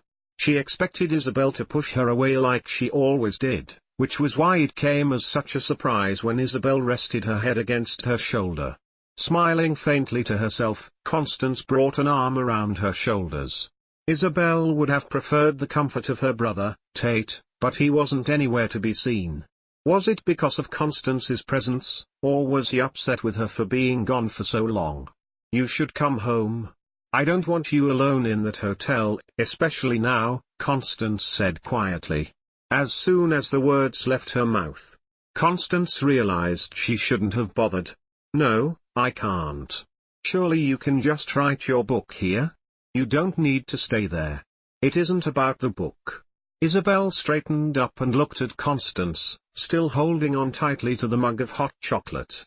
I'm totally blanking on what's happened in the past 6 weeks. I need to go back to try and find out what I've done. Isabel was feeling way more terrified than she was letting on. Having no recollection of what she had done was scary. What if she had done something regrettable? God, she didn't even want to think about what might have happened during this forgotten time. No, you don't, Constance said firmly. You can just walk away from it. Don't go back, just stay here. You'll be happier that way. And how would you know what makes me happy? Isabel questioned, growing defiant. Her walls were being built back up, the grudge in the midst of resurrection. Because I'm your mother. Isabel scoffed, shaking her head. She hated it when Constance played that card. How could she claim such a thing when she hadn't been a part of her life for 17 years? No, Yuri Euro. Now you listen here and you listen good, little girl, Constance interrupted. Her tone had completely changed. It was a harsh tone that shut Isabel up. I did not raise you. But I gave life to you. I did not watch you grow up, but I know you better than you think, and I'll be damned if you say I'm not your mother, because I am. Understood? Stunned, Isabel nodded a few times. Constance's expression softened and she caressed her daughter's cheek. Come home, Isabel, she urged, once again using a soft, kind tone. I can't. Isabel's reply was meek, as if she was worried about another outburst from Constance. I made a promise that I'd go back tonight, and I still need to get my things. Tomorrow, she added quickly. I'll come home tomorrow. The Hotel Cortez had given her chills before, but not quite like this. These walls had harbored many secrets from over the years, and now they held hers, too. Secrets that she wasn't even aware of. It was just a question of what secrets were stowed away. Her feet had automatically taken her to the bar. There was Liz, mixing a drink. There was Sally, sitting on the bar stool with a cigarette in hand. When Liz looked up and saw Isabel, Sally turned around. She grinned, setting new cigarette down in an ashtray. You came back, she said, obviously relieved and pleased about that. Liz slid a glass across the bar countertop in Isabel's direction, a gin and tonic. After a moment of hesitance, Isabel approached the bar. It was very clear to Liz that Isabel was troubled, and she could guess why. It seemed she had found out just how long she had been there. You didn't do anything bad, if that's what you're worried about, said Liz, watching Isabel use the back of her hand to wipe the corner of her mouth. Actually, she had been worried about that, and felt a little reassured now. But that didn't change the fact that she was missing 6 weeks of memory. All right, so according to you, I didn't do anything bad. But what did I do? Isabel knew she hadn't just stayed in her hotel room for 6 weeks straight. You helped me, said a new voice. It was Alex Lowe, donning the outfit that the Countess loved so much and had given her, the black knee-length dress with the tulle sleeves. Her blonde hair was pinned up and kept out of her face. It had become a classic look for her. Who are you? Isabel didn't recall ever meeting this stranger. Alex gave a small smile. My name is Alex. I take of the Countess's children. So a Euro broken bar. I helped you babysit a Euro broken bar. With a grim expression, Alex shook her head. You helped with the feeding. The feeding a Euro broken bar? Isabel rolled up the sleeve of her olive green puff blouse and saw dark injection marks on her forearm from when the 4th needle had been inserted into her vein. She visibly paled. For the past month and a half, she had been filling blood bags. Why the fuck don't I remember any of this? Isabel exclaimed, angry, confused, and scared. It's the hotel, Alex answered softly, her tone of voice contrasting greatly with Isabel's. My husband was the same way. For the longest time, he had no recollection of anything that went on in this place. That wasn't reassuring, or helpful. None of this was helpful. And thinking about this mess really made her head hurt. Hell, Isabel wanted to cry. She had no idea at the moment what was real and what wasn't. Seeing her distressed, Sally rose from the bar stool and stepped over to her. With both hands, she cupped Isabel's cheeks. It's okay. You're home, Izzy. You're home now, and you don't have to worry about anything. Isabel pulled away from Sally's touch, shaking her head. This wasn't home. This was a madhouse and she needed to get out of here. Sally was undeniably hurt when Isabel pulled away from her and walked away from the bar. That wasn't how this was supposed to be. Isabel was supposed to stay and be with her.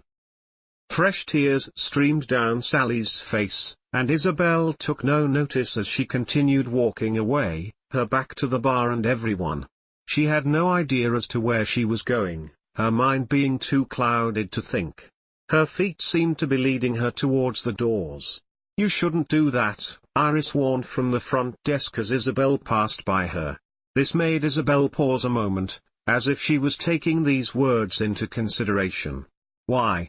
she asked Iris with a stony expression. Iris scoffed quietly. This girl was so macron, wasn't she? A fool to be pitied. "You honestly think that you can just walk out of here? Waltz away from this place and never look back?" Yeah, that's kind of the plan." Iris wanted to slap the insolence out of this girl. She just couldn't seem to understand. And it was obvious that Isabel wasn't going to listen to her. So, she just gestured to the door. "Fine then, go ahead. But I bet my life that you'll be back sooner than you think." Isabel didn't believe Iris. She walked out without another word, ignoring Sally's sobs of desperation, and the fact that her belongings were still in room 63.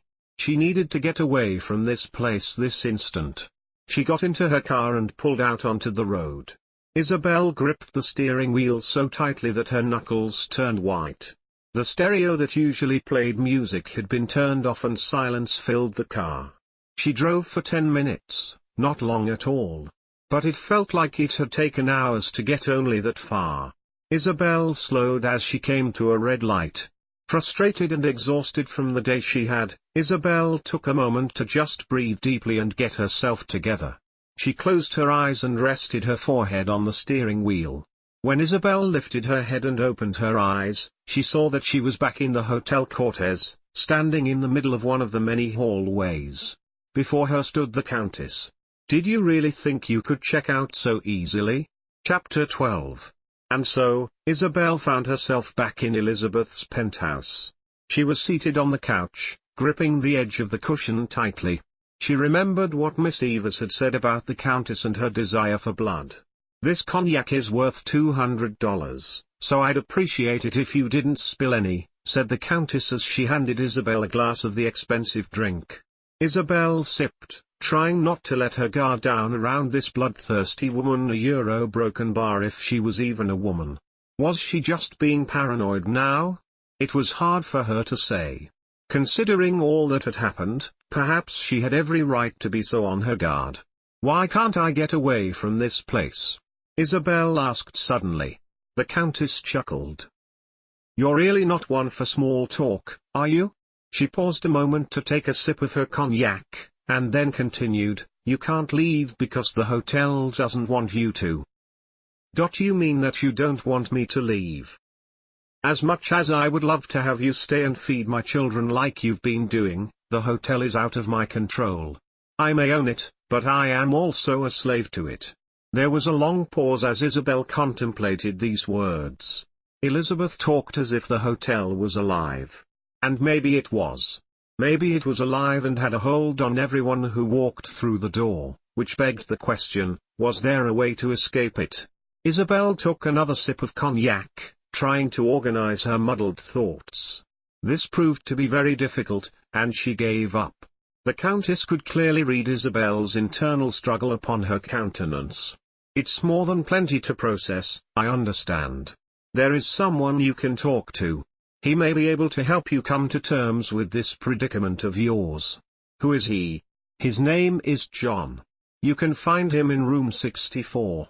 Isabel stared at the hotel room door. This was the room she was supposed to have checked into. This was the room that used to belong to James P. March. It was a room she had wanted to stay in, but it gave her such an eerie feeling now that she wanted to keep her distance. When she had been younger, she had read Stephen King's short story, 1408, and it had given her chills. And now, she was reminded of that very story. Hell, she was living that story. Except the entire hotel was fucked up, and not just one single room. John Lowe opened the door after hearing a knock, and raised his eyebrows, surprised to see the girl who had told him to drink Red Bull and black coffee. The girl who had been helping his wife take care of those freaky vampire kids.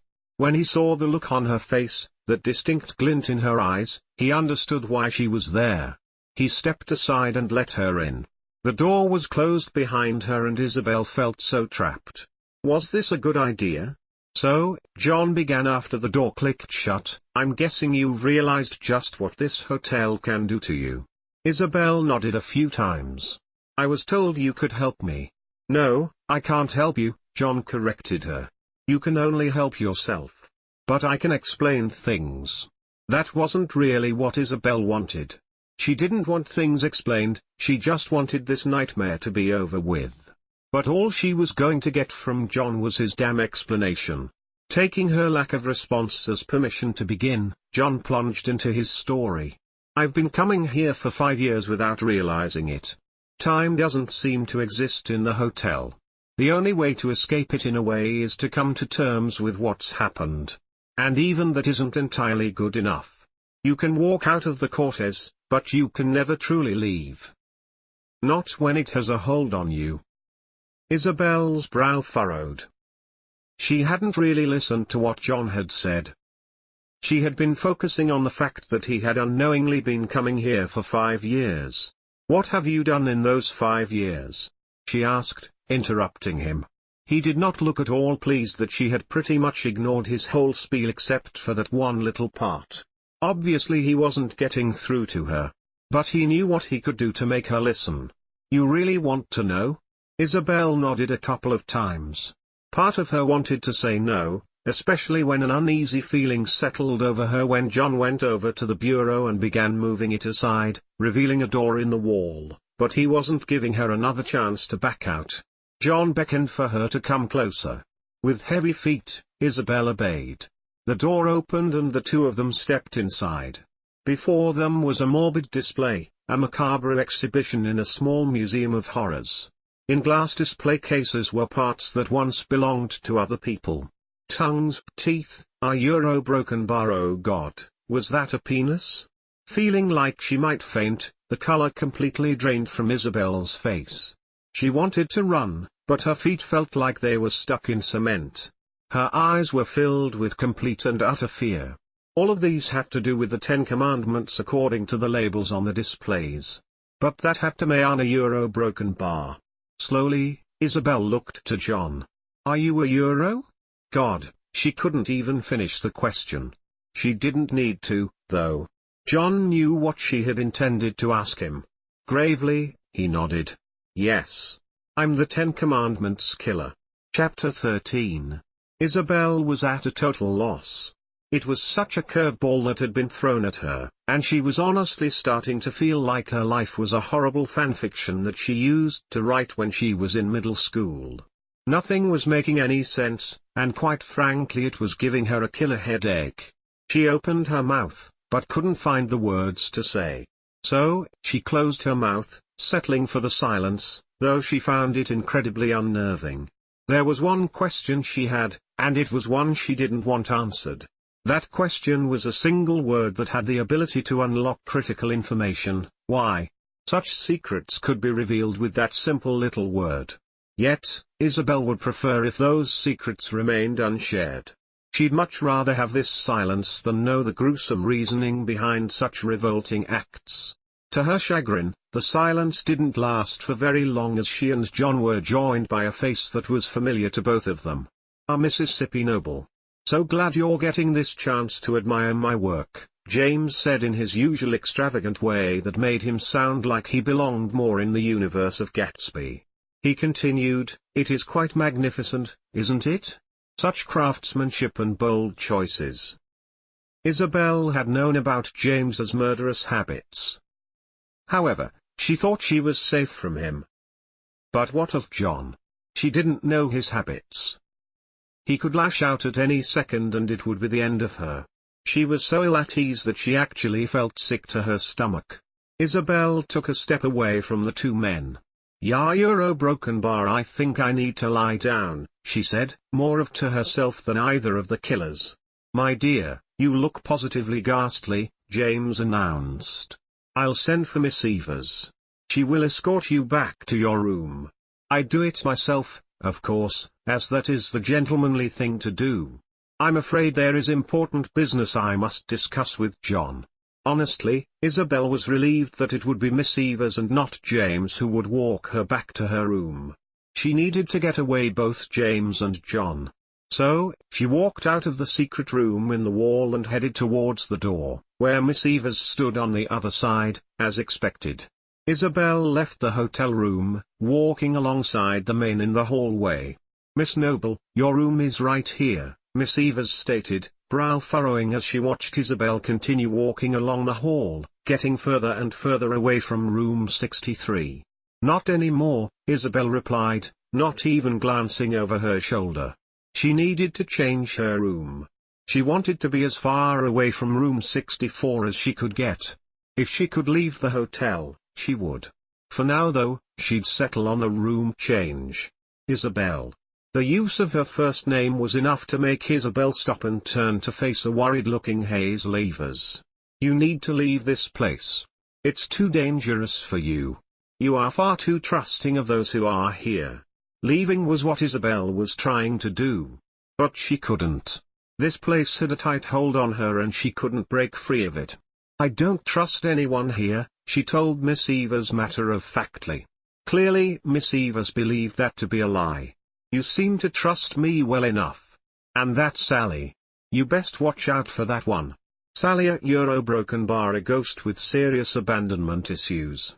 Isabel didn't understand the extent of Sally's obsession with people staying with her. She didn't know what Sally would do to ensure that no one left her. With that being pointed out to her, Isabel realized that perhaps she was a bit too trusting. Was this Hazel's way of saying not to trust her? If that was the case, then she truly was alone. She couldn't rely on anyone for anything in this hotel. Well, that just meant one thing: she needed to get help from outside of the Hotel Cortez, and Isabel knew exactly who to call. "I was surprised to get your call. I wasn't very much help to you the last time you needed me." Billie Dean Howard had not changed at all. She still had the same long blonde hair, the same perfectly manicured nails. "Last time, there wasn't much you could do," Isabel pointed out, the scar on her arm tingling in remembrance. 4 years ago, when Isabel had lived in the murder house, she had been attacked by that demon child that was Thaddeus Montgomery. Afraid of what might happen to her because of the bite, Billie Dean was contacted by Isabel's mother. Isabel had been told that there wasn't anything to be done. Thankfully, nothing bad had come of it, and the only reminder was the scar on Isabel's arm. "Why are you even here?" Last Billie Dean had checked, Isabel had been living out in New Orleans. So, what brought her here to the Hotel Cortez? New book. Something innocent. That was what Isabel hated the most. This was just an innocent adventure that had turned into a fight for sanity. Except now, "I can't leave." Immediately, Billie Dean knew what Isabel meant. She felt a strong, ghostly presence here at the Hotel Cortez. "This place has a hold on you, doesn't it? You've let it latch onto your soul." Billie Dean looked around the lobby. "This place is a parasite, and it will just drain your sanity." That wasn't comforting. But is there a way out? That was what Isabel wanted to know. Was there a way for her to get out and not suddenly end up back within the confinements of this place? That was an excellent question, and honestly, Billie Dean didn't have an answer. But she was never one to admit that. Billie Dean truly was a medium. She was also full of shit. "Sheer willpower," Billie Dean answered. "This place has a hold on you, you need to break away. Don't let it control you. This is a giant haunted hotel, not a controlling boyfriend," Isabel stated with a dash of salt in her voice. She folded her arms across her chest. Billie Dean wasn't being helpful in the way Isabel needed her to be. Just telling her to be strong wasn't enough. Isabel needed to know what she could actually do to get away. Being strong wasn't going to do her any good. Billie Dean, I need to get out of here. I tried, and I ended up right back here. 1 second I'm on the road and the next, I'm in this damn lobby. She was getting so riled up about this, and in her opinion, it was for very good reason. Yes, I know, a Euro broken bar. I've been thinking of having an episode of my show filmed here. I just need the owner to say yes. Isabel was rendered speechless for a moment. Here she was, asking for help, and Billie Dean was going on about her goddamn TV show. Seeing the stunned expression on Isabel's face, Billie Dean's own expression softened. I know I'm not telling you what you want to hear. But it's all I can say. It's a battle you have to fight alone. The hotel is inside of your mind. You have to push it out. She placed a hand against Isabel's cheek. Just be strong. Chapter 14. Once again, Isabel was alone. She sat at the bar, her notebook opened in front of her. She had tried writing to help clear her mind and distract her thoughts, but that was proving to be rather difficult. She was just so angry. Billie Dean had been of no help, and she was still stuck in this wretched hotel. It was enough to make her scream. You look awfully lonely, Sally remarked as she approached the bar. Maybe I want to be alone, said Isabel without much emotion. She was just so fed up with everything, and didn't want to talk to anyone. However, when she saw Sally's lower lip quiver, she quickly continued, sorry. I'm just frustrated. And surely she couldn't be blamed for feeling such a way. I get it. You're homesick. You miss your mommy and your perfectly perfect life. Sally spoke mockingly with a dash of disdain. Ever think you can't leave because you don't want to? Isabel scoffed at that.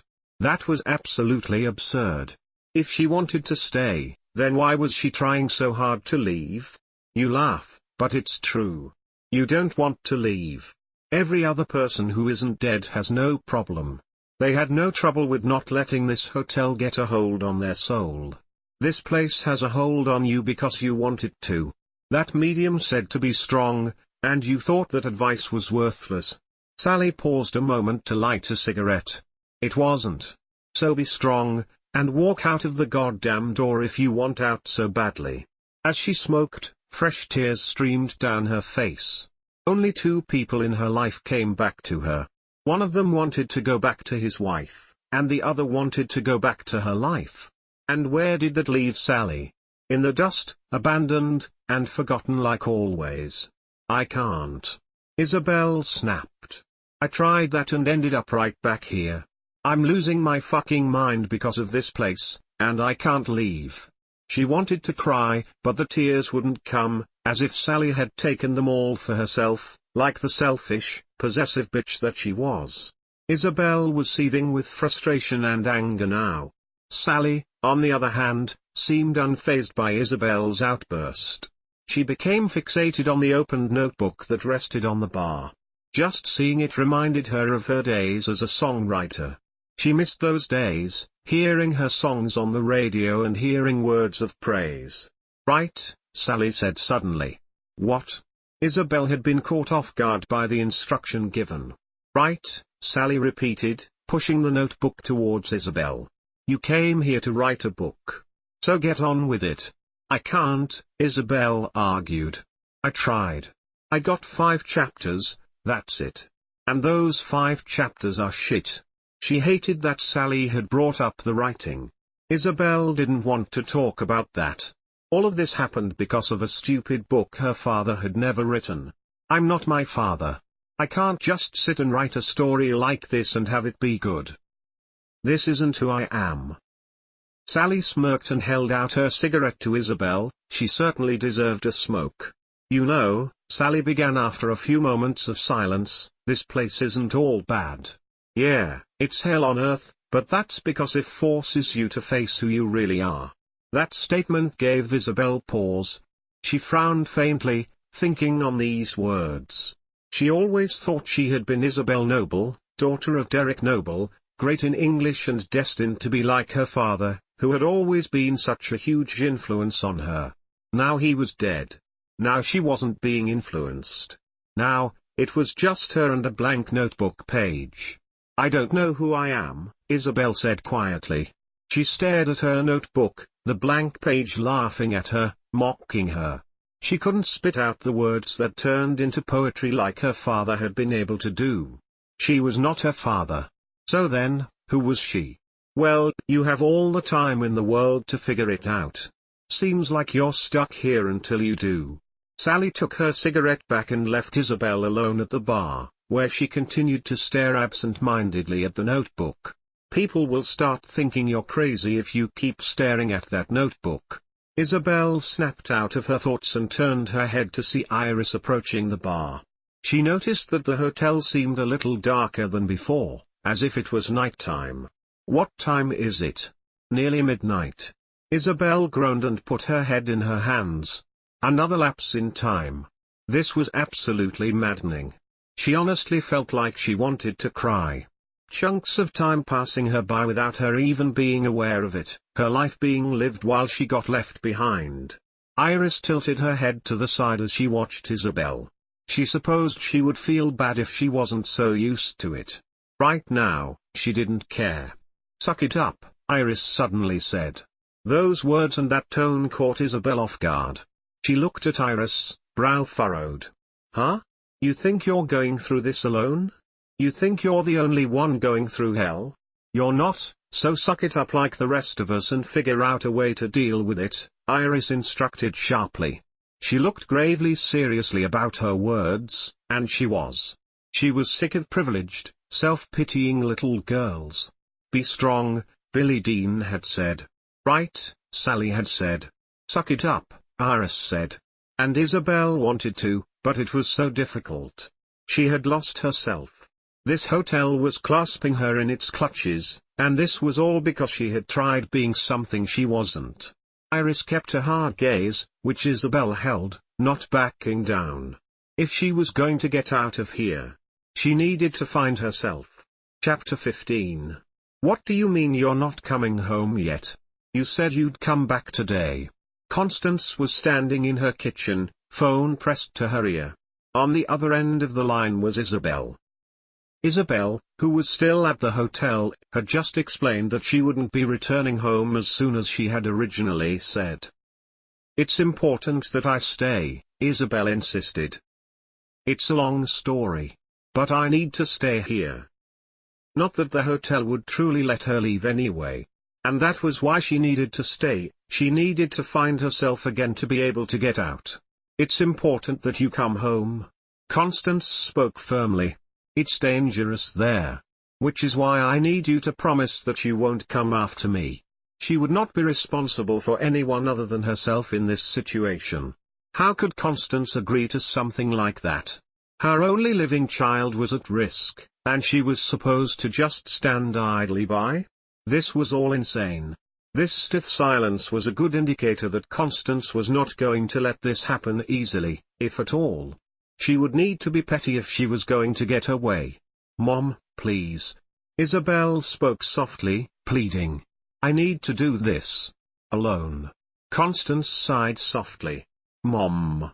She knew that Isabel was only calling her that to get her way. Yet it still tugged at her heartstrings. "Promise me you'll come home as soon as you can." "I promise. I love you." "I know." And then Isabel hung up, pushing the phone across the front desk towards Iris. "Thanks," she said. "I'd also like to request a room change." Iris smirked. "Can't stand being in 63 anymore?" Isabel shook her head. She wasn't going to deny her uneasiness of that room now. What was the use? "Izzy?" Isabel turned her head and raised her eyebrows when she saw a face she didn't think she'd ever see again. "Queenie?" She was in disbelief. "Boota Euro Broken Bar, what are you doing here?" "Gonna be on The Price is Right," Queenie bragged with a boastful expression. "Miss Cordelia got me tickets, and let's just say that I have a pretty good feeling about going." "Oh my God," Liz gasped as she approached the front desk. "You're one of those witches from that coven in New Orleans. I heard all about you guys on Good Morning America. You're not the only one. Been getting recognized everywhere I go." Queenie certainly couldn't deny that it was pretty cool. "You know what that would be like if you stuck around, Izzy." Isabel pressed her lips together in a thin line. She didn't particularly like being reminded of her time spent of Miss Robico's in New Orleans. She could feel Liz's eyes on her, though Liz didn't say anything a euro broken bar yet. Queenie was checked in, and when she had gone, Liz started rambling. "Well, little Miss Noble, aspiring author and enchantress. You're just full of surprises, aren't you?" she teased light-heartedly. "I'm not a witch," Isabel insisted. She was stared down by Liz, and she huffed. "Okay, yes, I'm a witch. But not a good one, and I haven't used my powers in a long time." "And what powers would those be?" Liz asked, fully intrigued while Iris looked a little wary. She had gone years now surrounded by supernatural beings, and other than her son, Donovan, she didn't like them. Iris and the supernatural didn't get along. Isabel didn't want to answer. She didn't want to talk about it at all. "It doesn't matter. Nothing special." It was abundantly clear that a nerve had been touched. Annoyed, Isabel snatched the key to her new room from Iris and walked away. When she was gone, Liz and Iris shared a look. "She's never getting out of this place," said Liz knowingly, with a hint of disappointment. "I'm sure the Countess won't mind," Iris remarked. "Can't say I'm all too pleased." Liz expected that. Isabel was a rich, privileged girl. She could have the most tragic backstory, but that wouldn't change who she was in Iris's eyes, and Iris hated those types. Be thankful that she doesn't request beluga caviar on a silver platter for breakfast. Iris chuckled at that. Isabel set down her suitcase and messenger bag on the bed of her new hotel room. She was glad to be away from John Lowe and a euro. "I must say, I'm rather hurt," said James, appearing out of nowhere and making Isabel jump in surprise. "I was having a lovely day and I come to find that you've changed rooms. Do you no longer find my company appealing? You're a ghost who can appear anywhere you want in this hotel." "I don't see the problem," said Isabel with a salty tone. James smirked, finding her bitterness amusing. "And here I thought we were friends." He stepped closer, and Isabel stepped back. He was making her feel uneasy. Before, Isabel had thought she was safe. She had gotten on his good side, and he had no reason to kill her. But 6 weeks had gone by and she had a 6-week gap in her memory. So much could have changed, and she was starting to take Miss Eva's warning of being less trusting to heart. "Don't tell me that you're afraid of me," James said almost tauntingly. He reached out and brushed the back of his hand along Isabel's cheek. "My dear, you have nothing to be worried about. You see, my wife likes you a euro." "Your wife?" "Yes, you've met her already. My darling Elizabeth. She commonly goes by the Countess." Isabel raised her eyebrows. "So Tata Euro broken bar, that kid in the crib, that demon baby is yours?" She didn't see how though. James was normal, save for being touched in the head, so how did his offspring turn out to be completely inhuman? Suddenly, Isabel felt a sharp sting as James struck her hard enough to knock her onto the bed. "You will not mention that vile beast to me."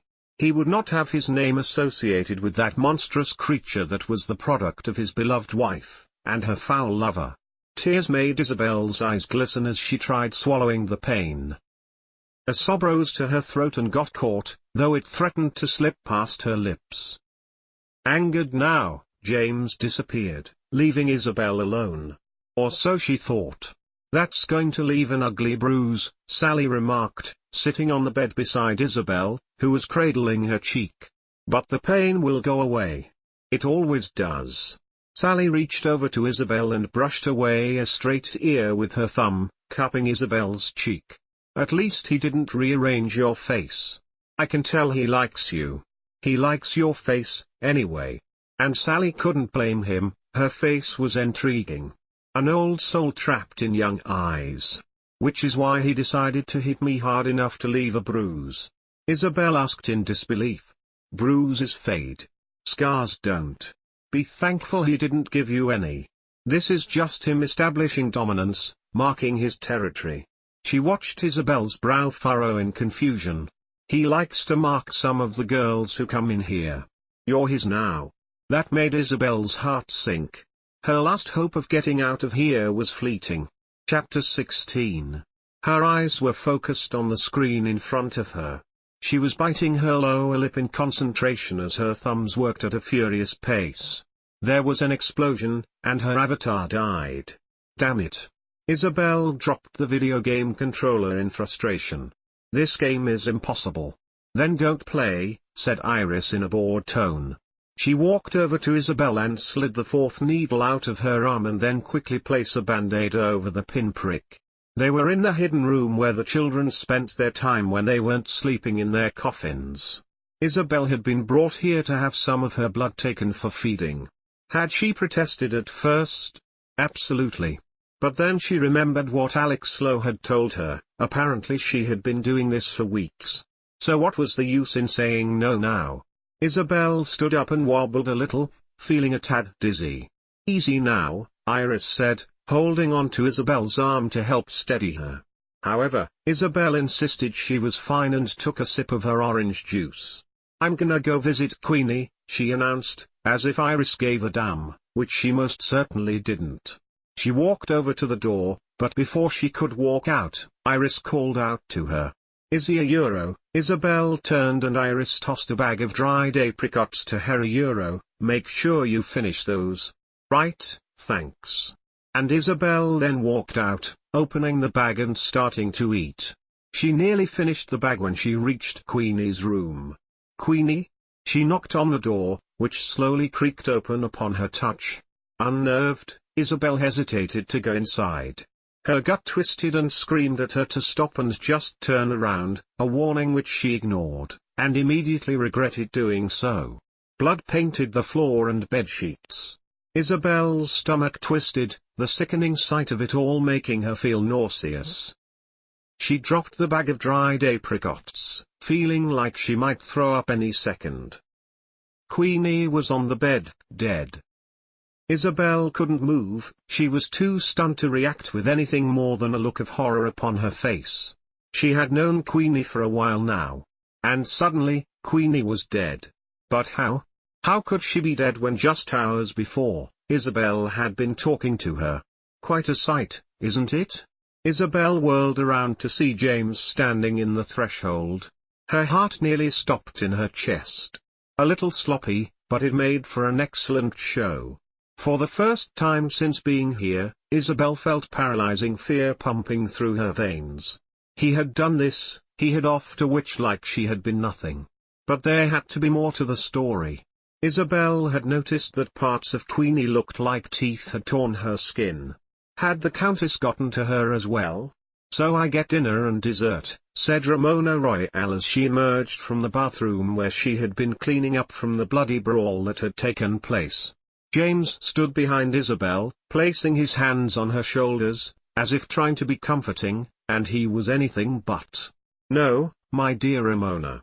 Isabel here is not to be feasted upon. She's going to be very beneficial to us, but she must be alive. Isabel should be reassured by that, right? She needed to be kept alive, she was safe. Yet, she didn't feel any more at ease. Ramona did not look at all pleased by this. She kept a hungry gaze on Isabel as she scrutinized her. She wasn't pretty, but Ramona would bet that her blood was rich.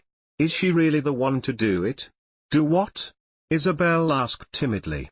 Yes, she's perfect for it, James assured Ramona, and Isabel asked, perfect for what? And again, she was ignored. It was frustrating to be ignored when clearly she was to be involved in something violent, possibly something deadly. Oh, who was she kidding? This was James March, of course it would be deadly. She could feel her skin crawling under James's touch and Ramona's judgmental gaze. Isabel wanted nothing more than to just run away, but not before finding out what these two apparently had planned for her. I'll believe it when I see it, Ramona remarked cynically. This girl, this mere child, looked like such an emotional weakling. Ramona had heard doubts about this girl being the one to kill the Countess. Someone tell me what the hell is going on. Isabel demanded, frustrated and nervous. James chuckled, turning Isabel around to face him. You are going to play a very big role in a little scheme I have devised. From within his jacket, James removed a pistol and presented it to Isabel. "You are going to kill my wife." Isabel stared at the gun. It lay on the bed, not doing much of anything. Yet, Isabel kept her alert gaze on it, as though it may attack her of its own accord. It was loaded. She hadn't been given any extra ammunition, though she was convinced she would need it. Isabel had never fired a gun before. Suppose she had terrible aim? Suppose the Countess killed her first?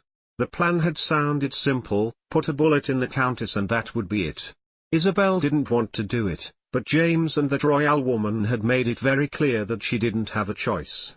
And Isabel was confident that she didn't have a chance. The Countess could very well kill her. And that was all right with James. This plan of his to get his apprentice to complete the masterful work of the 10 Commandments killings was foolproof. James wanted the Countess dead so that she would be stuck with him and would be unable to stray ever again. And the last person John needed to kill was a murderer. Thou shalt not kill. It was simple: once Isabel killed the Countess, then John would have a very good reason to kill Isabel, and then his work would be complete. Should the Countess kill Isabel first, then it would simply be the Countess who would die at John's hands. No matter what, James and Ramona would get what they wanted in the end. It was a devious scheme that Isabel wasn't aware of. Yet, Miss Evers knew of the plan. Nothing about James March and his plans was a secret to her. She knew everything about him and those dastardly deeds he intended to have carried through. And now she was at a crossroads. To warn Isabel would mean betraying the man she was so devoted to. To not warn Isabel would mean death for the girl. Should she stay true to the man who would never love her, or to the little girl who had come to the Hotel Cortez all those years ago? Miss Evers? Hazel turned and saw Isabel standing in the doorway of her hotel room. Hazel had been standing in front of it out in the hall. Isabel looked positively ill. "I think I'm going to be sick." Chapter 17. November, 2004. It was nighttime, and Isabel Noble was beyond tired. She had spent the day celebrating her 10th birthday. There had been laughter, music, and sweets a broken bar, lots of sweets a broken bar, too many sweets. And now Isabel was paying the price for indulging. Her little body was hunched over the toilet, Derek holding her hair back. Tears were streaming down her face. It sincerely felt that these waves of sickness would never stop. It was awful. Her throat burned from the stomach acid, and Isabel had begged for milk to soothe the burning sensation. But she had been denied by her father, who knew it would do no good and only make her sick again. After a few dry heaves, Isabel felt that it was safe to relax a little. She leaned back against Derek, who took a washcloth and dabbed her forehead with it. "Oh sweetie," he cooed, also wiping the tears from her face.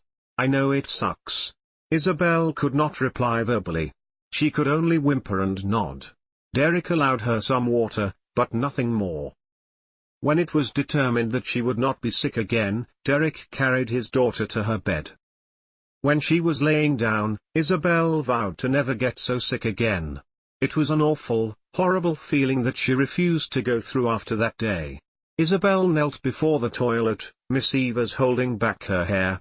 Isabel spit the remnants of vomit out of her mouth. The acidic taste lingered, sour and rotten. Isabel nearly got sick again just from the taste that remained on her tongue. "God," Isabel groaned, sitting up. Miss Evers let go of her hair, and grabbed a cool washcloth she had set aside, dabbing at Isabel's forehead with it. Isabel's skin was clammy, and she was sickly pale. Her eyeliner was smudged. "You certainly must be terribly upset," Miss Evers remarked. "I can't imagine why. You should be honored to have been asked to carry out such a task by Mr. March." So she knew. That shouldn't surprise Isabel. Miss Evers was a maid who kept her ear to the ground. She knew all that went on in the Hotel Cortez. "I'm not honored," Isabel replied, her voice weaker than she wanted. "I'm not a killer." "Isn't that what all killers say at first?" Isabel gave Miss Evers a deadly glare. She was not a killer. She would not become tainted with blood on her hands. Was she innocent? Could she be enshrouded in a holy light that rang out with purity? No. But Isabel Noble was not a murderer. How could she be when the very idea of ending someone's life, even the Elizabeth's, was making her ill? She certainly didn't like how Hazel was looking at her, with a piercing, knowing gaze. It was as if Hazel was looking at a part of her, a part which Isabel didn't know existed. But that simply could not be possible. Isabel knew herself better than Miss Evers knew her. "I want to be alone," Isabel said as sharply as she could manage. "You're sick. I'll be fine. You oughtn't to be alone." A bitter, resentful laugh sneaked past Isabel's colorless, chapped lips. "I'm never alone in this place." Grudgingly Mississippi Evers left Isabel alone, walking out of the hotel room. And sure enough, Sally appeared moments later. "You have one hell of a hangover, don't you?" Sally sat down next to Isabel on the bathroom floor. "It's not a hangover." Isabel spoke bitterly. "James wants me to kill someone." Sally smirked faintly. "Told you he liked you." Isabel was not amused.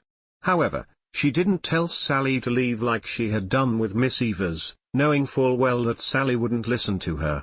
She was clingy like that. "Well, I wish he didn't like me so much," she mumbled. But wouldn't liking her less mean he would have killed her by now? So it was really a lose-slash-lose situation. Isabel felt like she found herself in a lot of those. It was rather unfortunate. On shaky legs, Isabel stood up from the bathroom floor and walked over to the hotel bed. She collapsed onto it, laying on her now empty stomach. Throwing up had not helped her feel better at all. In fact, she only felt worse. Her mouth was dry, skin clammy, stomach empty, and heart heavy. Sally picked up the pistol from the bed as if it was nothing more than a blank sheet of paper, and set it down on the nightstand. She then lay on the bed beside Isabel, staring up at the ceiling. "I'm guessing the journey to self-discovery isn't going so great." Isabel turned her head so that she was looking at Sally. "Miss Evers thinks I'm a murderer at heart." "Are you?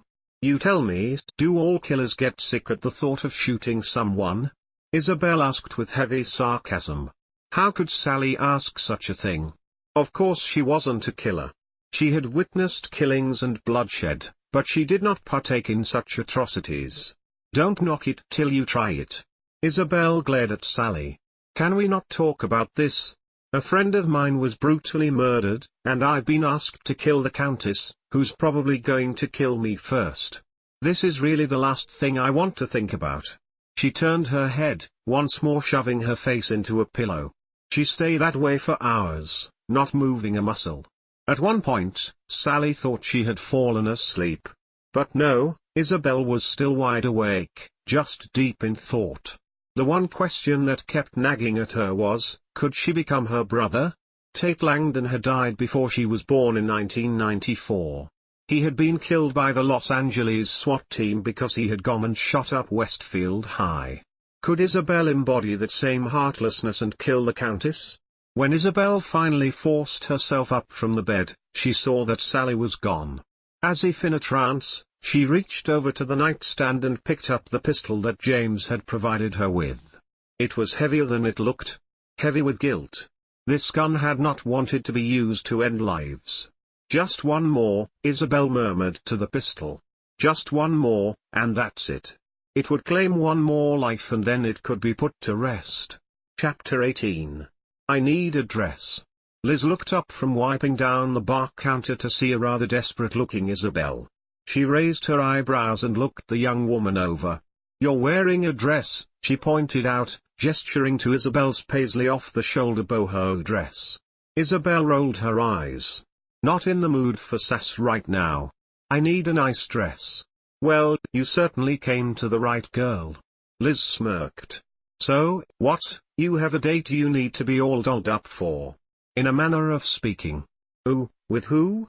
"With Destiny. Now are you gonna help me out or not?"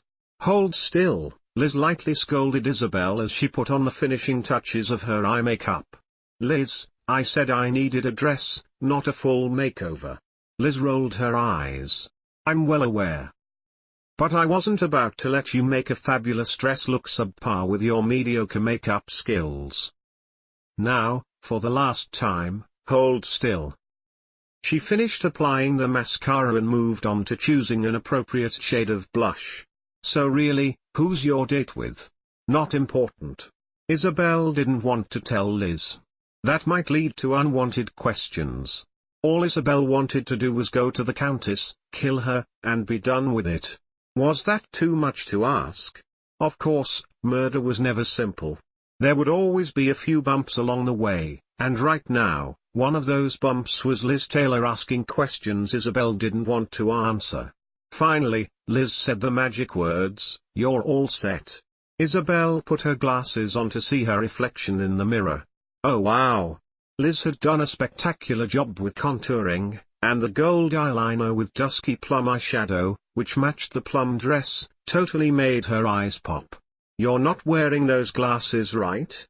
You have contacts? What's wrong with my glasses?" Liz looked sympathetic. The poor dear had no idea about the fashion faux pas she was committing.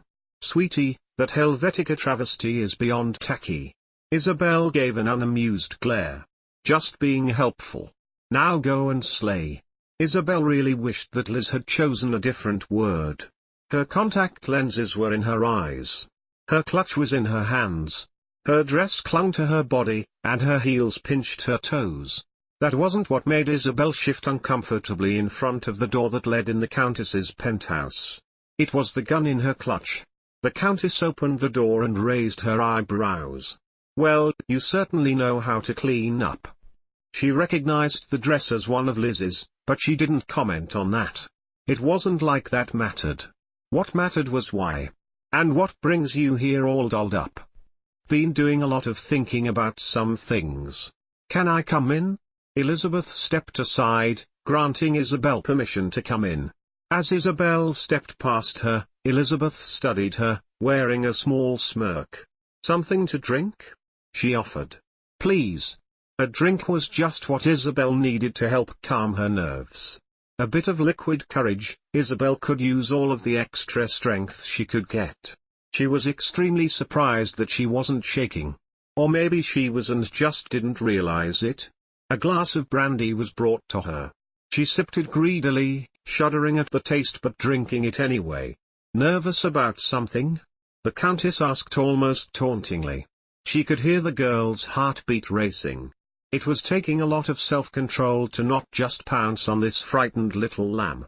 Her blood was sweet, and Elizabeth wanted it straight from the source, not just from a crystal carafe. "No," Isabel said quickly, and she could tell that the Countess knew she was lying. "Yes, a Euro broken bar sort of." Elizabeth cocked her head to the side, scrutinizing Isabel. "About what?" There was a bit of a pause as Isabel tried choosing her words carefully. "Like I said, I've been doing some thinking a Euro." "That can be dangerous," the Countess interrupted with an unsettling chuckle, and Isabel felt compelled to weakly laugh along. She really was a nervous wreck, wasn't she? Poor little lamb. Euro broken bar. Elizabeth stepped forward, her hand brushing against Isabel's cheek. She wanted her blood. "Why don't you let me do all the thinking and you just enjoy?" Before Isabel could argue or protest, Elizabeth pulled her into an intoxicating kiss, and for a fleeting moment, Isabel forgot about the gun in her clutch, though she continued to hold onto it tightly. The Countess nipped at her bottom lip, and then ran her tongue over it. She pulled away, and rested her forehead against Isabel's. It was a moment of tenderness, and then it was gone. Elizabeth took the glass out of Isabel's hand, setting it down on the coffee table. Isabel was then pushed onto the couch. Remembering the gun, and not wanting the Countess to discover it, Isabel set her clutch aside before the Countess could do it for her. Without warning, Elizabeth straddled Isabel's waist. She wasn't going to bother with the sweetness, she wanted blood, a Euro broken bar and sex. That was always a plus. She started kissing along Isabel's neck, and then used her teeth to scrape against her skin. Elizabeth would have this witch's blood. Isabel's skin prickled from pleasure and danger. This wasn't right, but it was what she wanted. The Countess was so focused on getting her to submit, that she was surely oblivious to everything else. Their lips met again, and this time, Isabel responded with a bit more confidence. She kissed back with fervor, her tongue even coming out to play. She brought her arms around the Countess, holding the woman close, though every fiber of her being was screaming at her to push her away. She could feel the Countess reach around her body, feeling for the zipper of the dress. Perfect. Isabel took the opportunity to sneak her hand towards her clutch, which rested next to her on the couch. She reached into it and pulled out the gun, slowly dragging it towards herself. She flinched when she cocked it, for it clicked loudly. Loud enough to draw Elizabeth's attention. The Countess pulled away and saw the gun. Infuriated, Elizabeth immediately raised her hand, which bore a clawed glove with a talon sharp enough to slice through skin like a hot knife through soft butter. Isabel tried jerking away, but it proved to be difficult with the Countess on top of her. She attempted to move quickly, and felt a searing pain as the Countess used the talon to break her skin. Warm blood poured from the cut in her neck. Adrenaline pumping through her veins, Isabel mustered her strength, and pulled the trigger. The shot rang out and hurt Isabel's ears. She felt warm blood spill from her neck and from the Countess. So much red broken bar. Elizabeth was slumped on top of her, and Isabel felt too weak to move the dead weight. So she lay there, helpless, and then passed out. Chapter 19. Everything hurt. That was the only way that really registered with Isabel. Everything, especially her neck, ached. Her eyes opened, though that didn't help much. Wherever she was, it was dark. Within a few seconds though, her eyes somewhat adjusted to the darkness, though her vision was still a bit blurry. With great difficulty, Isabel tried sitting up, and immediately regretted it. Her head began spinning and she felt sick. "Easy there," a gentle voice said. The owner of the voice put a hand on Isabel's shoulder, guiding her back down. "You shouldn't be moving. Sally?" Isabel turned her head to see Sally by her side, sitting on the edge of the hotel bed that she had been laid on. It hurt to talk, her throat was so dry. She desperately wanted a drink of water. Hell, she'd kill for a glass of water with ice. Kill a broken bar. She had killed someone. She had actually killed someone. Yes, that someone had been the Countess, who had tried killing her. That didn't make a difference. Murder was murder, and Isabel had committed it. The very thought of it made her feel ill. Tears sprang to her eyes, and Isabel's lower lip quivered involuntarily. She had pulled the trigger. And the worst part? She didn't feel guilty. She wanted to be sick. She wanted to vomit and flush out this toxic choice she had made. But she couldn't. It wouldn't come out. The toxicity wouldn't come out of her body. It remained, and she could feel it rotting her insides, destroying her. "SHH, it's all right," Sally whispered as she brushed Isabel's hair away from her face. She knew that Isabel was freaking out, and what she was freaking out about. You get used to it. She didn't want to get used to it. Getting used to it scared her. The best thing to do, she supposed, was to just not think about it. Not think about the blood, about the pain, about how the Countess nearly killed her a broken bar. Wait, shouldn't she be dead? Isabel brought her hand to her neck where the Countess had sliced her. She flinched slightly at the contact, but noticed that the wound wasn't opened. It had been stitched shut. "She nearly got your jugular," Sally informed Isabel, speaking so nonchalantly. "But she missed. I stitched you up. It's gonna hurt like hell, but you're alive." "Thank you," Isabel said weakly. Yes, she was in pain. But she was safe, and not dead. There was a bit of a pause, and then Sally asked, "You're not going to leave me, are you?" Isabel almost hadn't heard her. Sally had spoken so quietly, and Isabel's head was still out of sorts. When she made sense of the question, she reached out to Sally, who took her hand. It was a question that Sally had asked before, and Isabel vaguely remembered answering. She held Sally's watery gaze. No. It was late. Isabel didn't know what time it was, she couldn't turn her head to see the clock, and her phone was in an unknown place at the moment. She knew it was late because the hotel room was dark. Isabel figured she ought to be sleeping. Doctors always recommended sleep to help with healing. But she couldn't bring herself to drift off. She felt the weight on the bed shift. Sally? Not quite. No, it was James, the bastard who encouraged her to corrupt her morals. So it seems you've gotten into quite the altercation. His fingertips gently brushed against the stitched cut on her neck, and felt Isabel flinch upon his touch. My darling Elizabeth is quite fierce, isn't she? She nearly killed me. Ah, but she didn't, James pointed out. You survived, my dear, and because of you, I may now spend eternity with her. All of a sudden, he was close, and his lips brushed against Isabel's in a soft kiss, which she neither accepted nor rejected. Thank you. And then he was gone. Gone, like the fine morning mist suddenly vanishing, and Isabel was all alone. Being alone wouldn't be so bad if she was allowed to move. However, Isabel was bedridden until her neck healed enough, which seemed to take forever. Every day, Sally would come to check her stitches. Isabel was brought food by Miss Evers. She was able to sit up, but was advised to not get out of bed without help, which made going to the bathroom to shower and such extremely annoying. Finally, the time came for Isabel to be able to move like usual. The first thing she did was go and take a shower. She rinsed off her worries and pain as best she could. She scrubbed beneath her fingernails and let the hot water soak into her skin. Isabel stepped out of the shower, and with the towel wrapped around her, she started brushing out her long brown hair, thinking that she really needed a haircut. Isabel put her hairbrush down and wiped the steam-covered mirror, revealing a figure in the reflection that was not her own. Eyes wide, Isabel whirled around, clutching her towel tightly to her body as she came face to face with a gun, which was being held by none other than John Lowe, the Ten Commandments killer. What are you doing? Isabel sputtered, her heart rate picking up.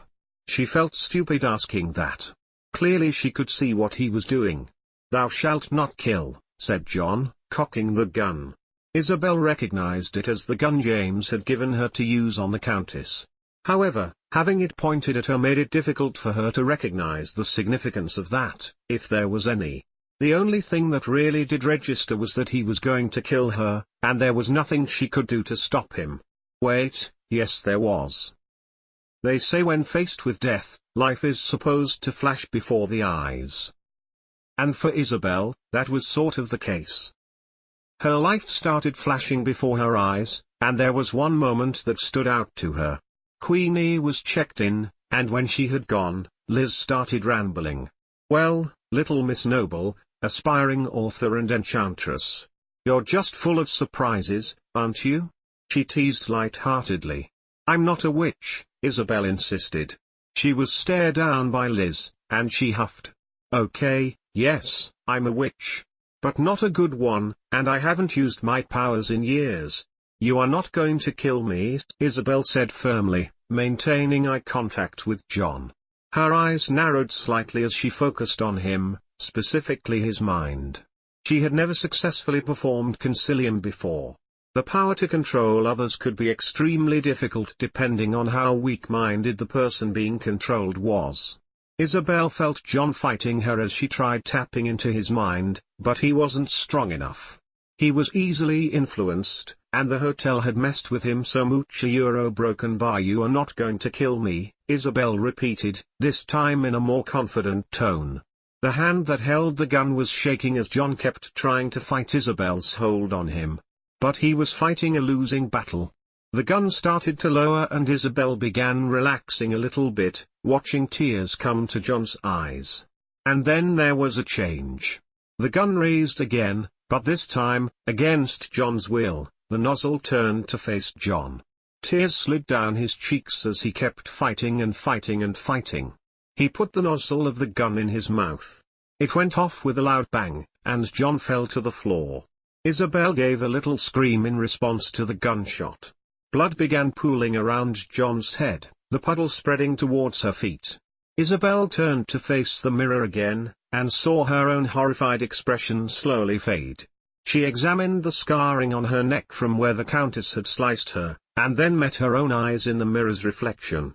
She saw her lips moving, and her voice speaking, but it didn't feel like she was the one talking and saying, I am Isabel. I'm a witch. And I'm a murderer. Both she and the hotel breathed a sigh of relief.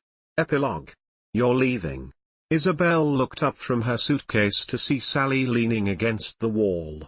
A cigarette was held dangerously loose in her fingers, a wisp of smoke rising up from the end of it. Sally's eyes glistened with tears as per usual. Slowly, Isabel nodded. Yeah, I am. And it wasn't like last time where it was only for a day. She was leaving for much longer. You said you'd never leave me.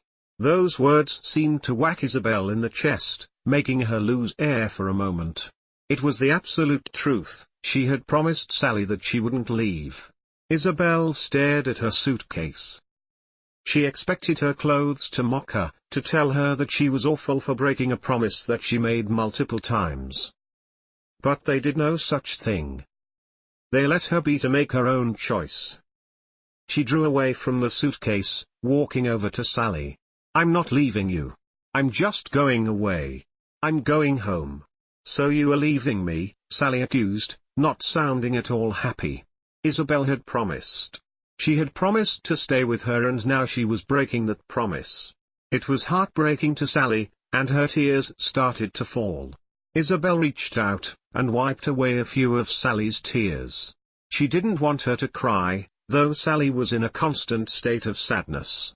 This sad, depressed ghost who went through hell every day, had grown attached to her, and saved her life.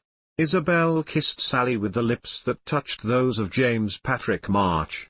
Perhaps a stupid idea, for she wanted to get away to this place, and this might draw Sally closer to her. Think of it more as taking a leave of absence, said Isabel quietly, pulling away from Sally. Maybe she would come back to this place.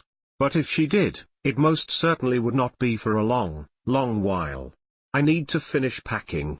Isabel turned her back to Sally, who remained a few moments longer before vanishing. The peace didn't last forever. As Isabel zipped up her suitcase, she felt hands on her shoulders. She did not whirl around in surprise, recognizing the touch. Must you go so soon, my dear? James asked. And here I thought we were going to have some fun. That was quite a show you put on with John. James was immensely proud of Isabel. John had been his apprentice, carrying out the rest of the commandment killings that he had been unable to finish. Except for the last one, that had been Isabel. She was the one who had finished his work. Isabel shrugged off James's touch, and forced herself to face him. It was surprisingly difficult. This man had tried turning her into a monster, his monster. James had tried to melt her down so that he could pour her into his own mold so she would become his version of Isabel Noble. She took a deep breath, mustering up strength. Isabel wanted to slap him across the face. She stepped towards him and pressed her lips against his inner kiss. And then, Isabel bit down on his lip, hard. James pulled away in surprise. He brought a hand to his lower lip. At first, his brow furrowed in shock and anger. Then, he grinned. It was an absolute pleasure knowing you, Miss Noble. He gave a polite bow, and then she was alone. Isabel walked into the bathroom and looked at her reflection. Her fingertips traced the freshly closed wound on her neck. Sally had taken the stitches out yesterday and it had hurt like hell. The scar that would undoubtedly form would be ugly and dark. Hopefully, it would fade over time. But it would always be there. A constant reminder of what she had done. She looked up at the ceiling. Well, I'm leaving, she said, speaking to the hotel, and feeling a bit like an idiot. Are you gonna try and stop me? There was no response from the hotel. She sighed, and went to get her messenger bag and suitcase. Only one way to find out the answer. The door to the murder house opened slowly. Every move Isabel made was hesitant, afraid that she would space out again and end up back at the hotel. But once she stepped inside the house, she felt at ease. She dropped her suitcase and messenger bag on the ground with a loud thud. Moira walked out from the kitchen and stopped dead in her tracks when she saw Isabel. "Oh my God," she managed to say as she came forward, pulling Isabel into a tight embrace. "You're back. You're staying, aren't you?" she asked, pulling away and looking at me worriedly.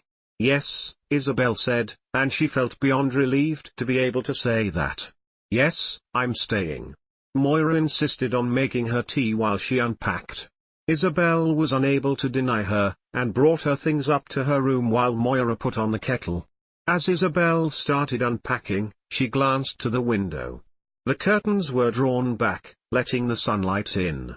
She walked over to it and looked out, seeing the neighboring house. After a moment of thought, Isabel made up her mind and left her room, heading down the stairs. Hearing the door knock was not something Constance had been expecting. Smoothing out her dress, making sure she looked presentable, she went to the front door and opened it.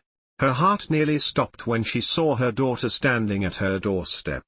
There was a long pause of silence. Constance stepped out of her house so she was standing directly in front of Isabel. Wordlessly, they hugged. That night, Isabel sat in her father's study, laptop in front of her with a blank Word document opened. A cup of chamomile tea sat beside the laptop. She pushed her glasses up the bridge of her nose. "What are you doing?" Isabel looked up to see Tate in the doorway, leaning against the frame. She grinned at seeing her brother. She had missed him terribly, but had known better than to go looking for him. It was best to let Tate come to her. "I'm writing my first bestseller," Isabel boasted, sitting back in her chair, taking in the sight of her brother. Her brother who was supposed to be older than her, but wasn't because he had died before she was even born. "Oh really?" "Yeah, really." Isabel took a sip of her tea, and then put her fingers on the keyboard of her laptop. She began typing away.